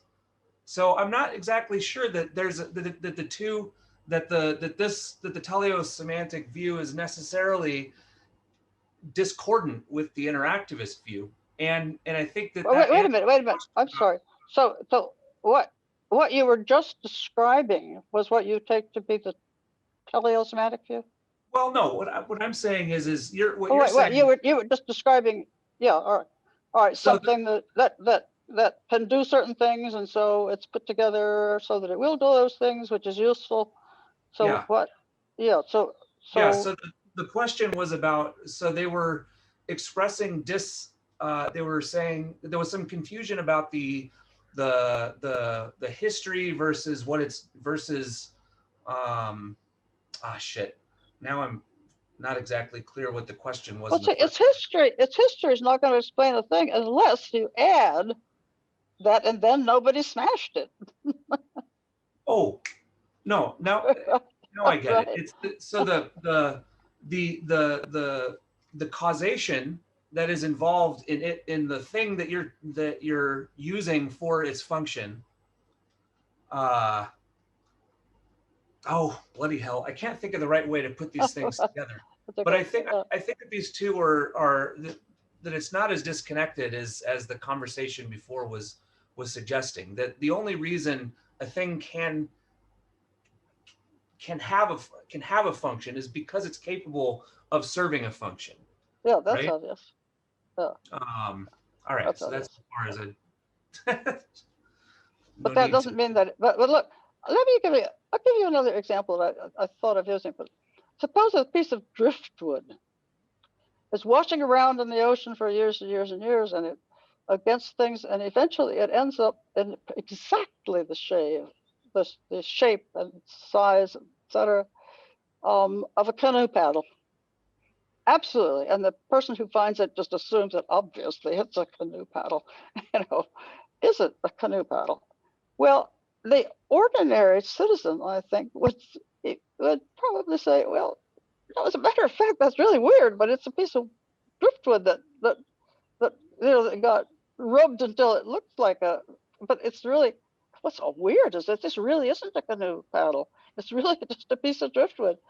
But, so I think that's how language works when I say that we have function verbs. That canoe paddle is a function word. And something is a canoe paddle, even if it doesn't work very well, if it was designed to be a canoe paddle. If it was designed for paddling, it could be very bad at it, you see, and still be a canoe paddle. But that it's a canoe paddle sets a standard for it. And that it's a canoe paddle is a matter of its origin. But it could also But you be. see, it could be a rotten canoe paddle. I mean, there are lots of things that are supposedly have functions, but they can't. The things they can't open, it's broken. I mean, it can't perform its function. It's too dull. So we've got 3 people on the list. There's Terry, Richard Campbell, and Mark. So can I jump to Terry, Adrian? Yeah, that's fine. Okay. All right, can you hear me? Oh, this is Terrence? Okay, good. Yes. This has been remarkable. I'm glad to have met you even just online, Ruth, because I followed your work for years and years. I'm an evolutionary biologist and a neurobiologist by training. And so my questions may not be quite philosophical, but hopefully they will make sense to you. I'm very much interested in the problem of the locus of the telos in all of these discussions. There's how we're locating the teleo in functional and the teleo in semantics. Right. So here's my issue. And that is that natural selection actually does no work. Natural selection is, like you described, a sieve that some things fall through and other things don't. Right. The question is what's doing the work? And I think this is the distinction we were just talking about between what you might call an incidental function versus a proper function. So the canoe paddle you described has an incidental function. I think of screwdrivers, and this is an example that Stu Kaufman suggested years ago, that screwdrivers have a design function, but they have lots of incidental functions. And one of them is, for example, prying open cant lids, right? Right. Open paint can lids. One can imagine a world in which everybody decided that flathead screwdrivers are no longer any use, and so let's get rid of flathead screws and only have Phillips screws. But screwdrivers might still be produced in order to open paint cans. Right. But what's happened is that they'd get called paint can openers after 50 years. Right. Well, in fact, the term might persist and we wouldn't know what it meant. Right. So, and that's a case in which an incidental function becomes a proper function, right? From what we just described. Because they're continuing. Yes, because they're now being copied from one another because they open paint cans well. That's right. So for that reason, yes, they would be, in my sense, proper functions. Yes. Good. So what I'm trying to get at is that natural selection always does that. Natural selection is always the case that what begins as an incidental function becomes a proper function. Exactly. And so this is what I want to do here is pull apart this notion of design, that we should be wary of using the concept of design when we talk about natural selection. That the analogy is useful because, of course, we use it in language, as you've described wonderfully. But in fact, it's slightly misleading when we go to natural selection. And this has to do with what I would call the locus of telos question, because natural selection is not doing the telos. the function was there, whether it was an incidental function or a selected function, a proper function. But the function was there. What's happened is that the modifier of function has now changed. But now let's think about what's actually doing the work in natural selection. The work in natural selection is done by organisms. An example of a selection process that might be a spontaneous selection process might be the way that stones of different shapes are segregated on a beach because of the movement of waves. And we could say that there's selection that says that stones of a particular size and shape are one place on the beach, not in another, because of this process of selection. But what's doing the work there, of course, are the waves. There's no design in that process. Natural selection also is a passive sieve. What's doing the work are organisms. But that means that always the basis of telos is not in the natural selection, but it's in the organisms. And what's happening is that different organism telos, incidental or not, is being selected. So what I want to do is to see if we can pull apart this notion. So we talk about, this is why people have sometimes described proper function as being epiphenomenal. It's the function is not epiphenomenal. But saying, that simply getting reproduced or being passed through the sieve is in a sense not what determines the function. The function was there incidentally, and it just became proper. Would you follow that argument as appropriately characterizing what you want to say? Grant, I think, I have a puzzle about that, and I went over it rather quickly when I was talking, but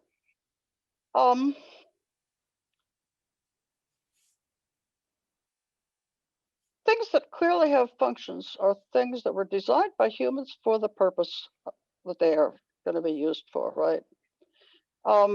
Now, what's weird is if you now ask, well, what's a human purpose?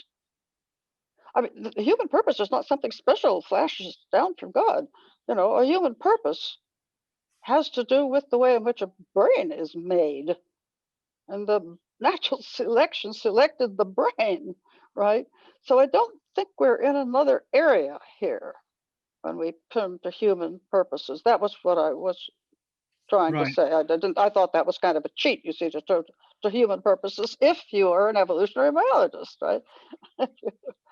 But so now let's talk about the purpose of a brain, or the purpose of the frog's retina, for example. What we need here is the purpose of having purposes.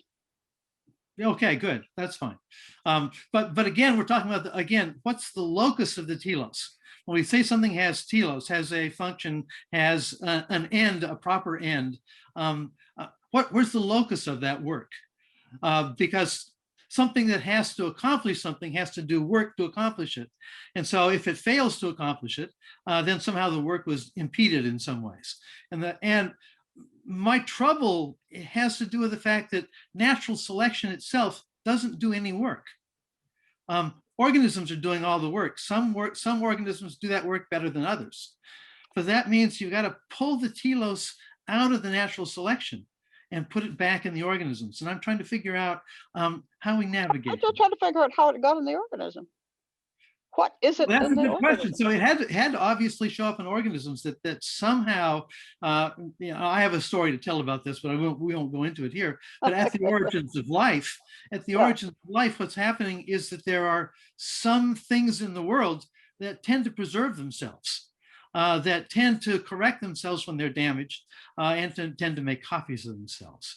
And this begins, so in Darwin ends in that origin of species, he basically doesn't say that evolution started life.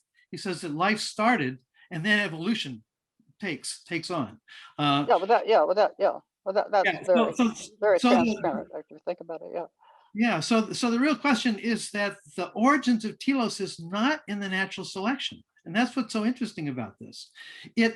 Natural selection modifies the telos. and can shift the telos from one function to another function, like in the screwdriver case.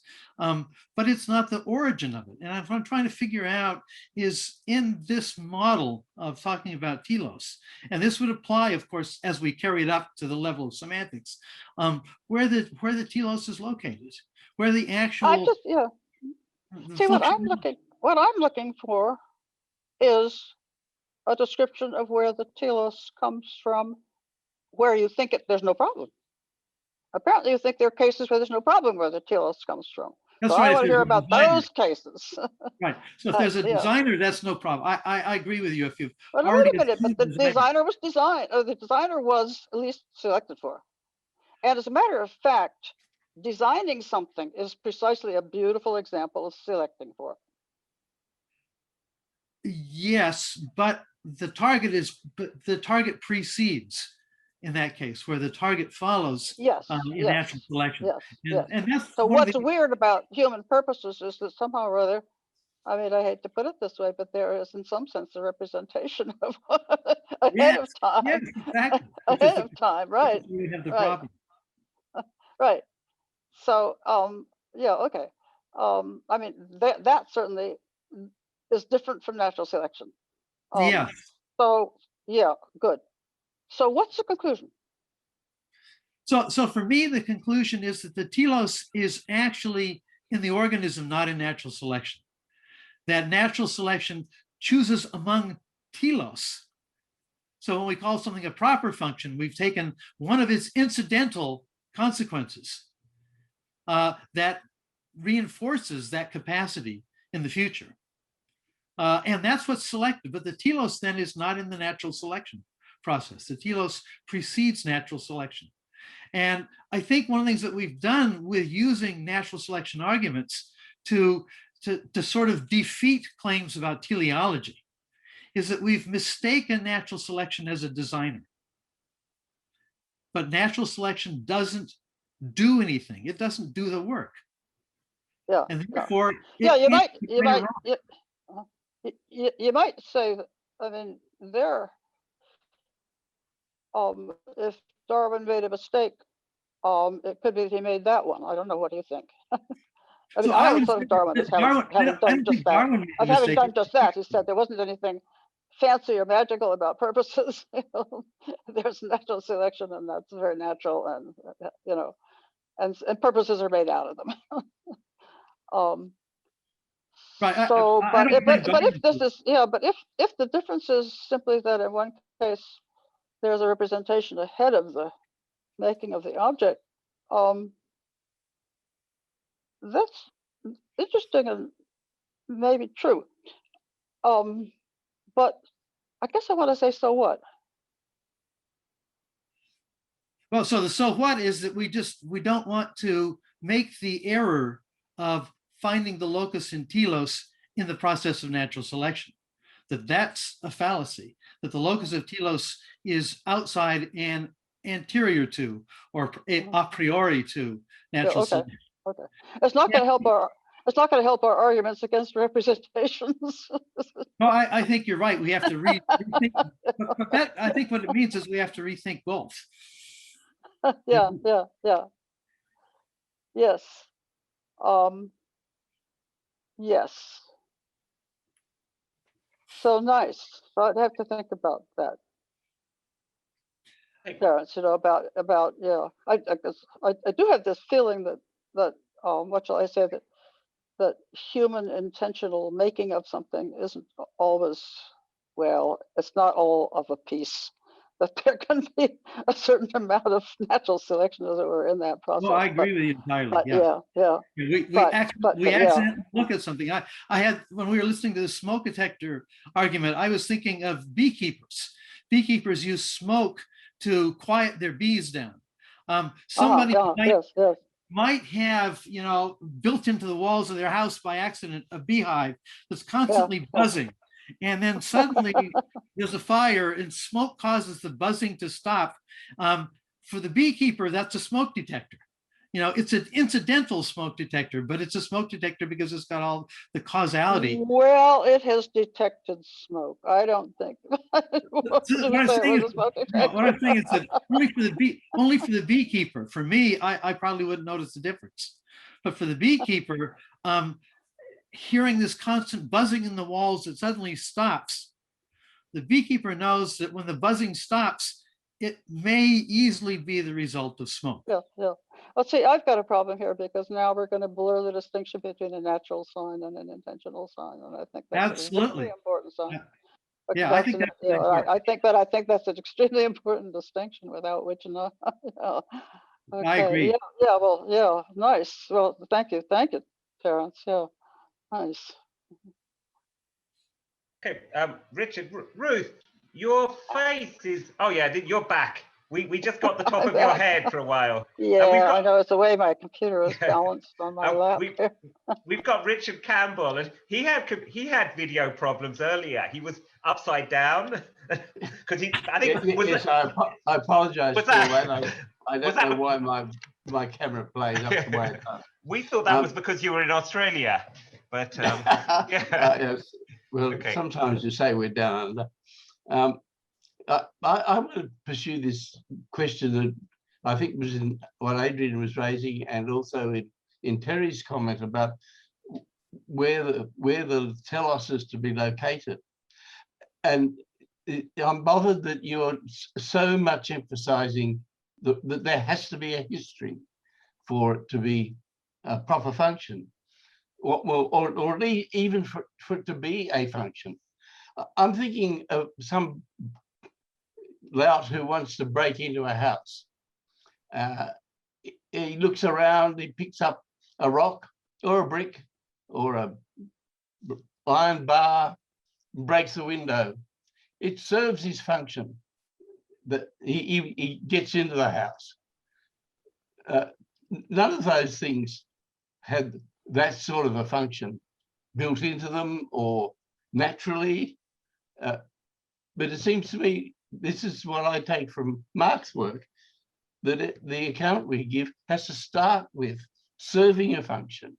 But that's a word that you only have used when you've been pressed in conversation. It wasn't in any of your papers. The history comes in later. By design, maybe, Richard, as Terry was saying, by natural selection. But it's not where the account has to begin, it seems to me. Yeah, the problem is serving a function. The problem is to distinguish between serving a function and just doing a thing. I mean, obviously, natural selection can't work unless there are things that do things. And it keeps some of them and throws some of them away. But they have to start by doing some things. Now, if that's serving a function, well, if that aids the survival of a particular animal, I don't know, is that yeah, I just have a hard time, I guess, because it seems to me it's so easy to get into just verbal, nothings, verbal quibbles about these things. but yeah, and that I think, would be a waste of time, but yeah. Well, can I just put the question, why is it you don't use the verbs or the phrase serving a function much in what you're thinking about? Well, because for me, at least, you have to first define what it would be to have a function. You can't serve a function unless you have it on the way I'm talking. Therefore, I talk about what it is, right? To get a function. How do you get a function? The rock doesn't have, I use it for something. It serves my purpose of the moment. Yes, that's right. I don't think anybody would say that the function of that rock is to break windows. But that's what the lout used. But it doesn't matter. I mean, I think, so what people would say, the point is that there really is a difference between something having been selected for having done something. And I would say, I mean, we want to know whether there are analogies and close analogies, maybe identities, in having a representation of what's wanted and trial and error to try to figure out how to get that thing that's wanted. You know, I'm just not sure that that's going to be a huge gap, but.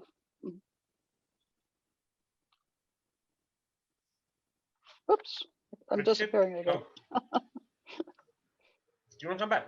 Mark, is Mark there? I'm here. Oh, yeah, okay. Oh, you don't have a picture, Mark. Oh, You're there on you the are. list. Yeah, oh, there he is.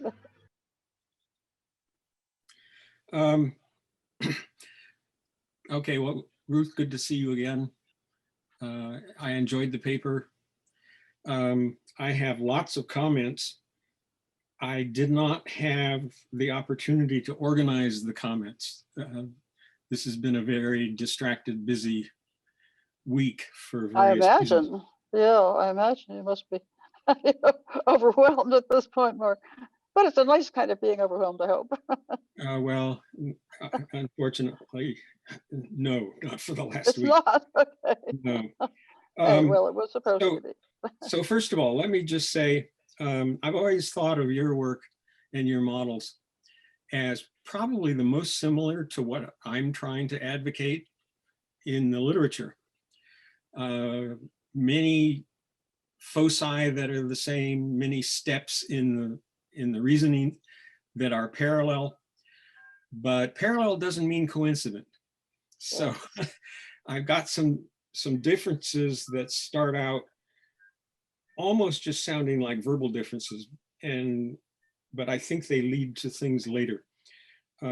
So I haven't had a chance to try to organize this very well, but I'll do my best to make some general comments and then more specific. Let's see. Okay, so I agree that starting out with a focus on function is the right way to go. Makes good sense. I sort of semi-agree that representation emerges within the frameworks of function, but I already have some sort of quibbly differences that I think lead to more serious differences later on. We have, first of all, obviously, we have different models of function. And I can say a few things about that. Some of them have already been brought up, like the difference between serving and having a function. I would flatly disagree with you that something has to have a function in order to serve a function. Exactly. And as a matter of fact, I would claim that that's one of the advantages of focusing on serving a function first and deriving a model of having a function from that. But I'm just going to try to make some comments right now. I might be happy to take that back, or at least I would have explained it further. I mean, what you just said, I think I probably agree to. Okay. About having a function. I also think of your model and my model as being one of among the few models, you, me, and Cummins, that have actually three-part models of representing. Now, I think Cummins' model is completely wrong, but at least it's a three-part model, unlike Fodor, for example, who has a two-part model where he basically implicitly and sometimes explicitly equates content to what is being represented. And that gives him all kinds of problems for accounting for the possibility of error.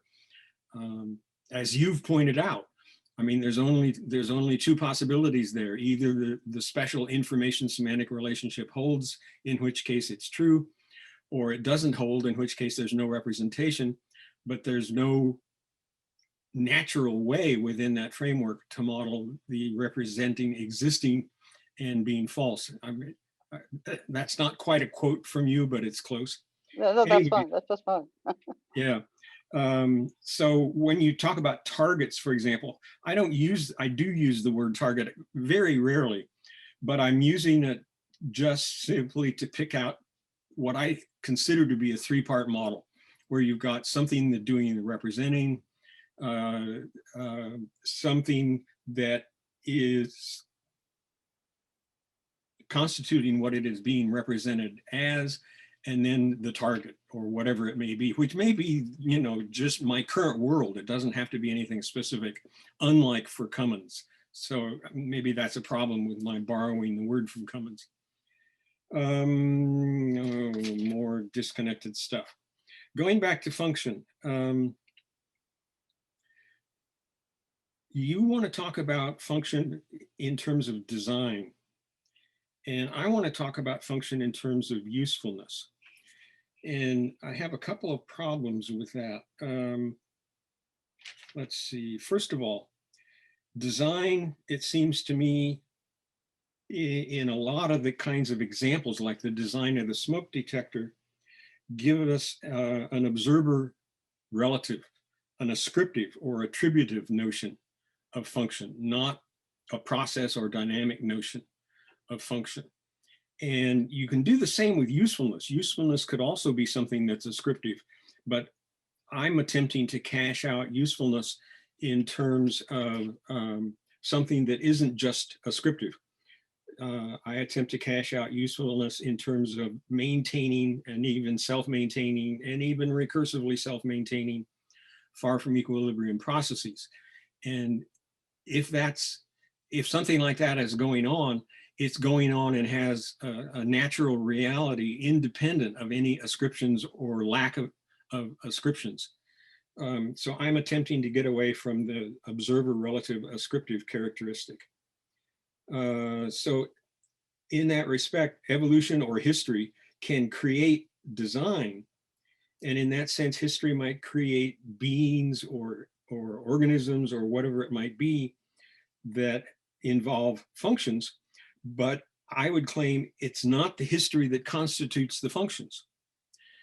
The history may give us reason to ascribe functions, and maybe even good reason from an observer relative perspective. But I would want to argue that Swamp Man and the lion in the corner their organs and their processes would serve functions and have functions just as a matter of dynamics, even though they don't have any kind of a standard history of production, of how they came to be. Relative again to this maintenance of far from thermodynamic equilibrium processes. So I would want to say that history can give us beings that have norms, to go back to a vocabulary we were using earlier. They can give us beings that have norms, but it is not the histories that constitute the norms. The norms, the functions, the normative functions are constituted in terms of certain sorts of dynamics. So I'll jump again.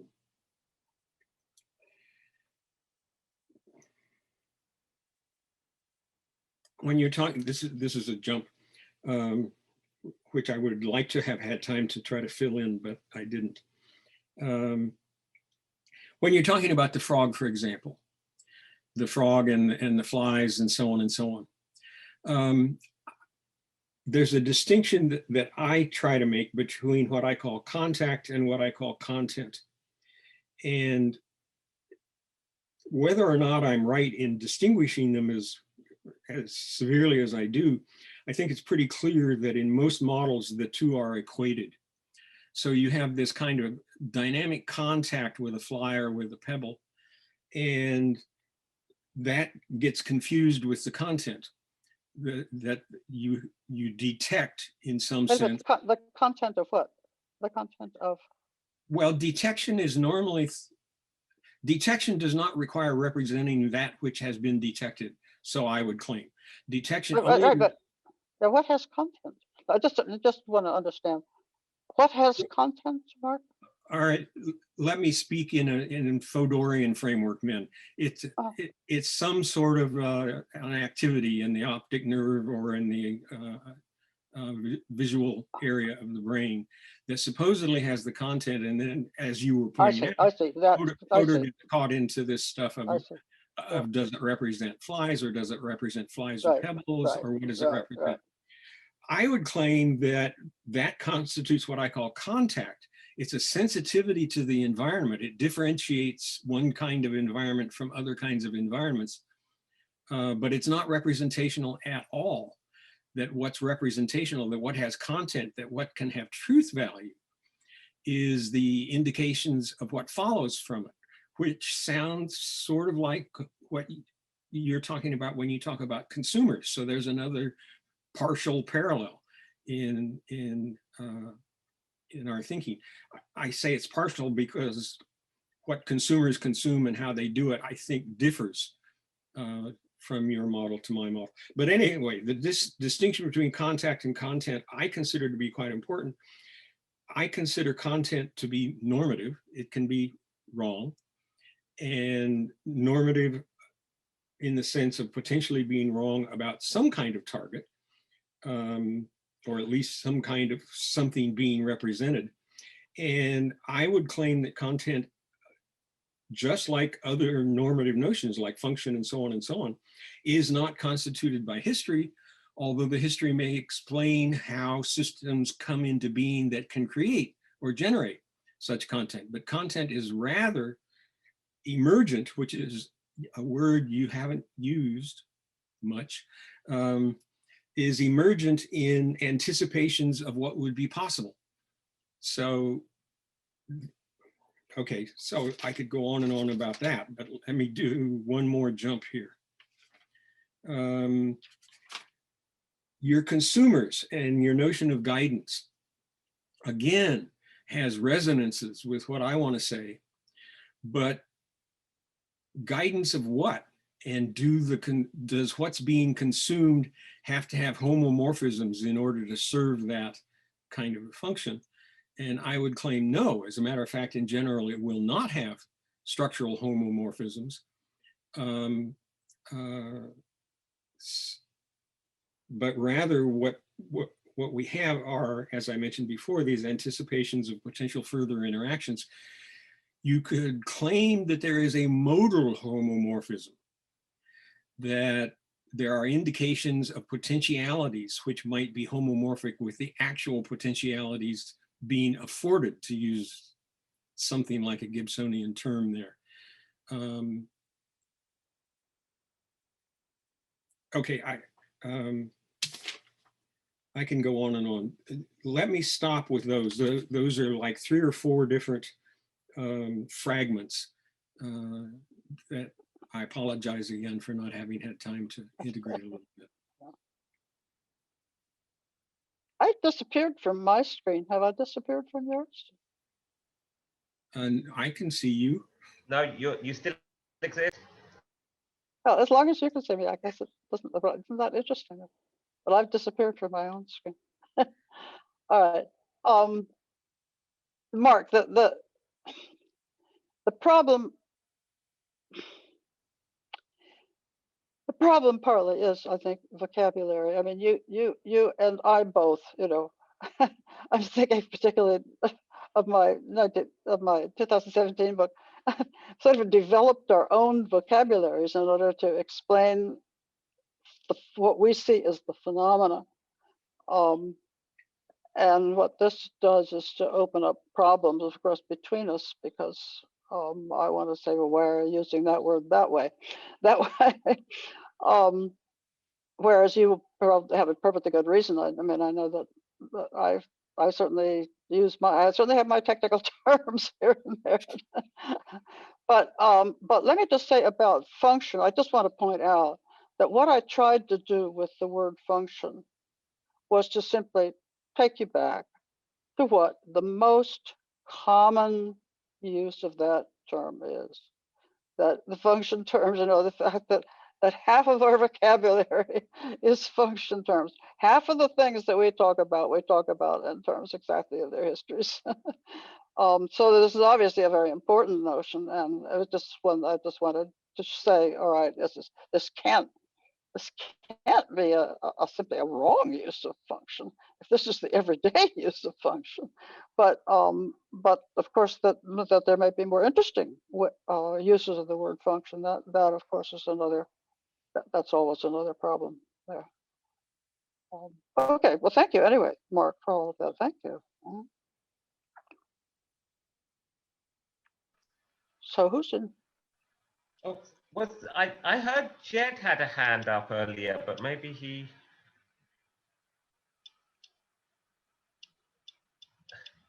Oops, Jed is eating. Sorry, I am muted. I unvideoed myself instead of unmuting. Okay. Oh. Did you want to ask a question, Jed, or was? No, I think it's been discussed enough. It was about this function stuff and starting a function. But actually, maybe I will, Lucas. I was going to ask Ruth. Could you just clarify what? So there seems to be some understanding of teleosemantics that you think isn't really something to be objected to. Yeah. Could you just clarify what that is, and maybe in contrast to like the mistaken assumptions about it that maybe are objectable?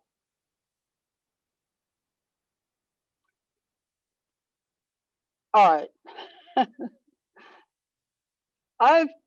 As I understand it, the central claim of teleosemantics is simply that if there are representations, that representation is a function term, and that means that you would have to describe representations in terms of their functions. And what does one mean by function? Well, in the case of the brain or something, but in the case of the broom too, in the fireplace, what one generally means by the function goes back to the origin. So, so I take it that, as far as I know, I mean, practically, this is not quite true. There have been some people who call themselves teleosemanticists who tried to leave the history out of function. And that, you know, all right, so that's a place one could try to go. But at least as I understand the term, and the way most people do, I think, the function is a matter of selectionist history. In the case of the brain, to say that if there are representations in the brain, they got to have the function of representations. Means that natural selection's got to have selected them because they were playing that role. Okay, and so the key part of this is that function is the way to understand representation. Yeah. So I mean, of course, so I mean, I also, of course, then want to talk about other kinds of representations. And you know, there are those that have more directly behind them simply human purposes, like the broom in the fireplace. In other words, I want to talk about lots of kinds of representations besides the kind that might be in the brain. But if we're talking about the ones in the brain, then presumably what gives them functions is their origin and having been selected for doing that job. Okay, thank you. Can I do a little bit of a response?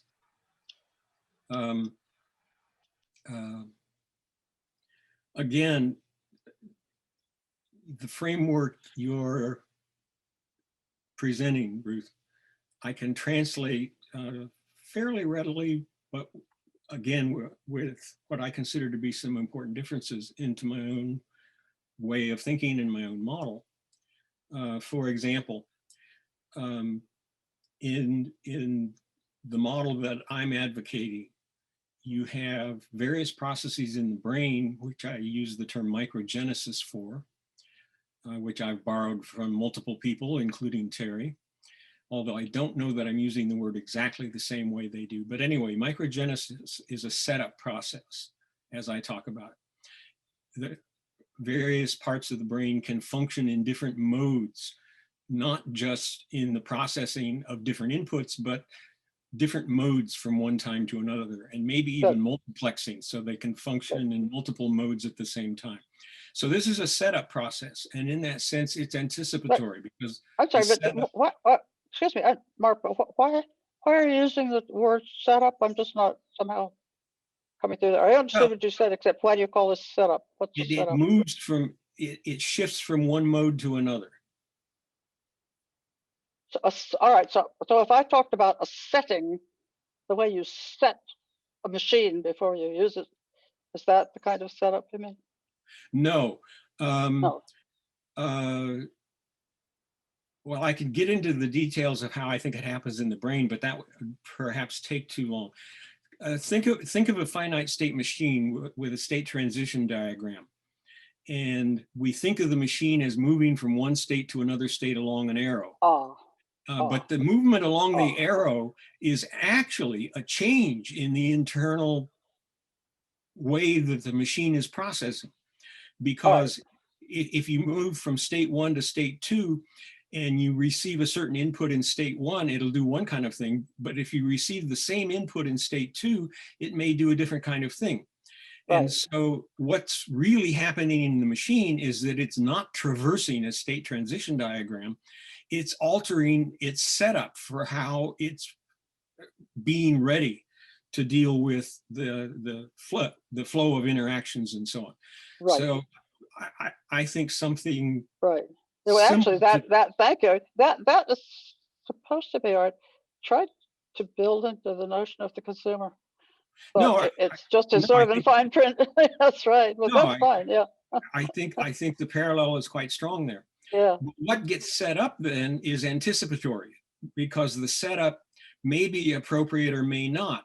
Going back to the state transition diagram, you may transition into a state in which, with respect to the next input, you have an undefined conditions. So the whole system simply halts. It has no definition of what to do next, or no dynamics for what to do next.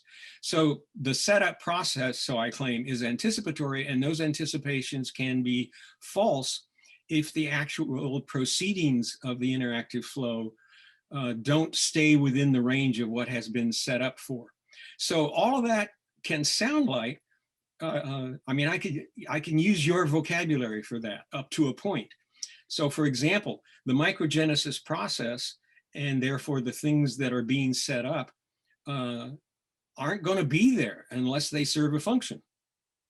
And in that sense, the history is absolutely required in order to explain how and why these things are there.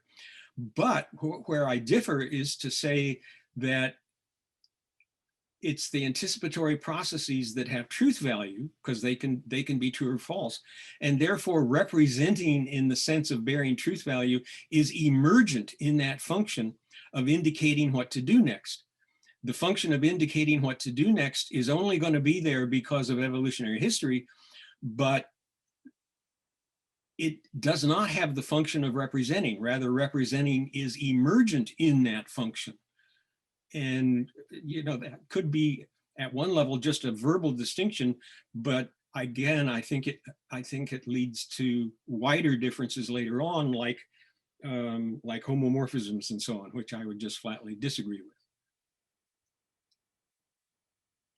Okay. I have to admit to not having gotten the last 35 seconds. But yes, I guess another time. Thank you, Mark. Yeah. Okay. That's what the difference is. Yeah. Yeah. So what is a representation? Yeah. I mean, well, it is actually, I mean, that's something I really would like to call for. The little paper that I sent that was in Synthes, where people were calling for heaven's sake, what are we going to mean by representation? Yeah. It does seem to me that, I mean, obviously this is not supposed to be conceptual analysis. That would be conceptual analysis is for nothing. But yeah, I mean, to think about these things and to try to set up some kind of agreement about how to talk about these things seems to me very important there. Yeah. So the whole business of what would you call a representation and why? Well, Mark, that's right. Yeah.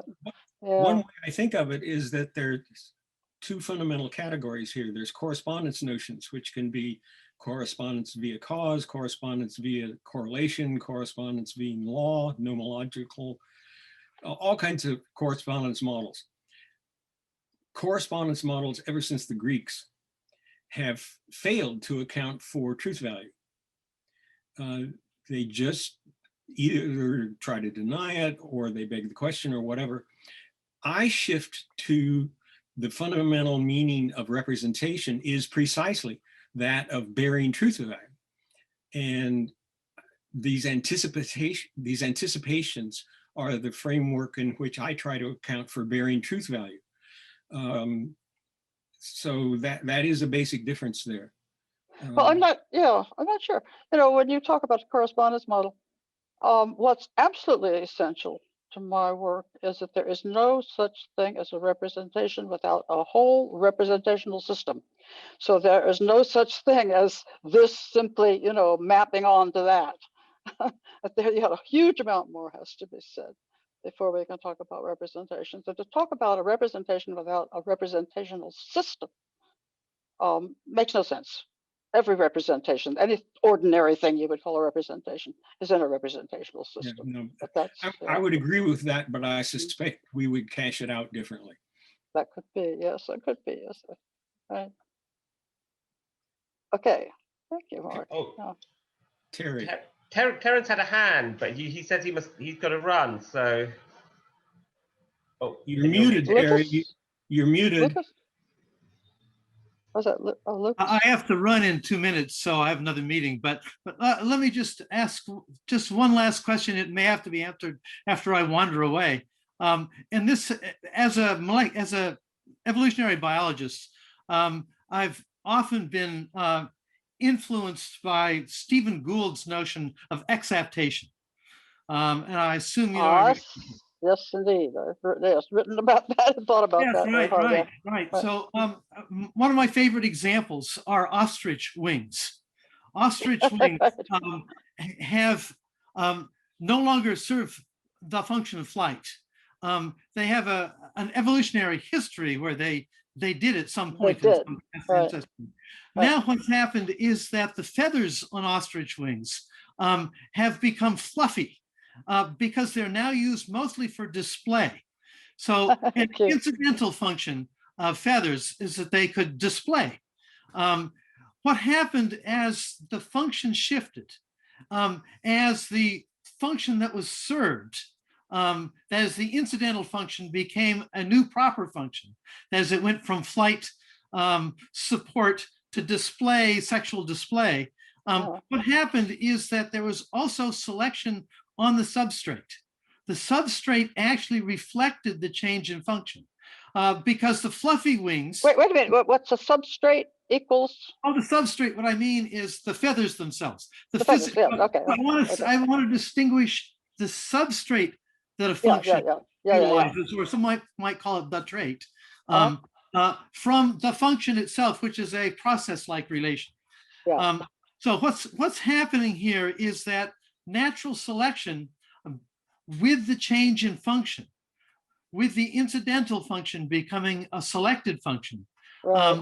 Now what happens is also the substrate changed with respect to the change in function. So one of the things that's interesting here is we have not been careful about separating the substrate from what it does, what it accomplishes. So in terms of words, for example, words have a substrate, a sound, typographical form, or in fact, I think also the neurological activity in brains is effectively a form. It's not the content, it's not, it's another form. But the key is we oftentimes confound the form with the function. Avoiding the sort of hylomorphism that Aristotle begins with. But in the process of proper functions, what we find is the form also gets modified.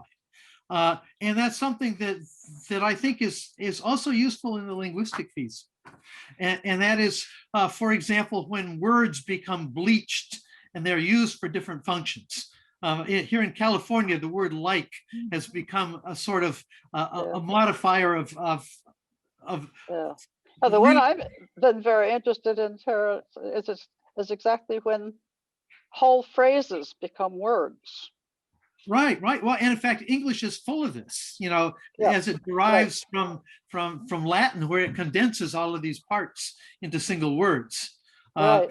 Exactly. And of course, we lose track of what the components mean.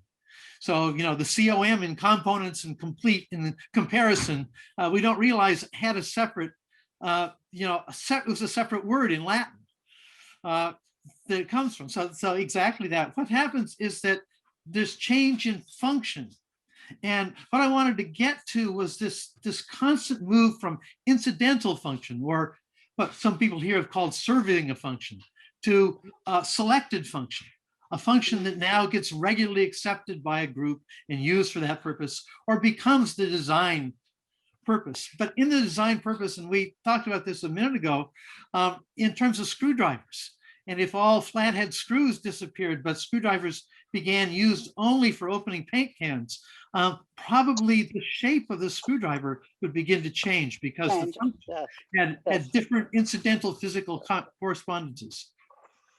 So basically, that's this notion of exaptation. Exaptation is a way, I think, of pulling apart incidental and proper on the one hand from the concept of function. So one is a description of a kind of function, serving a function, or having a function, or being selected for a function. But function is separate from those two. Those are modifiers of function. And exaptation is another way.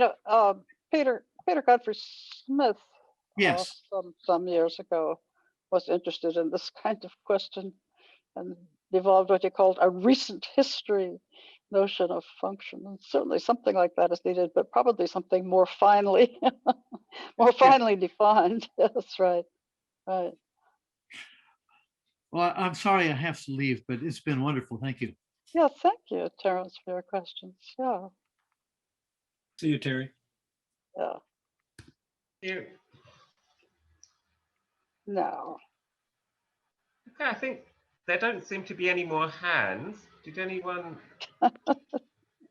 You've defeated all comers. If there aren't any more questions, shall we thank Ruth for a great presentation and for answering all the questions? Okay. And all kinds of muted hand claps there. Yeah. Uz, what time are we meeting next week? Is it? We haven't decided, but if this works, I think we can just continue like this. Okay. I mean, everybody's okay with that? Yeah, we're going to try to just keep it the same. It works. Mars and Mikowski for this, and so we're just going to try to keep it at this time. Yeah, I think it's good to keep it. Will it be the same website? I mean, the same. Will we enter the same way we did today? Yeah. The same. But it'd be a different link, won't it? It might be. That's what I meant. Will it be a different link? Yeah, we switched to a special one just for today, so we could record this. Oh. So we may go back to the old link. Could you remind us then of the old ones? It'll all be in the. We'll send an email this week. It'll all be in the email. Thank you. And you can just click on it.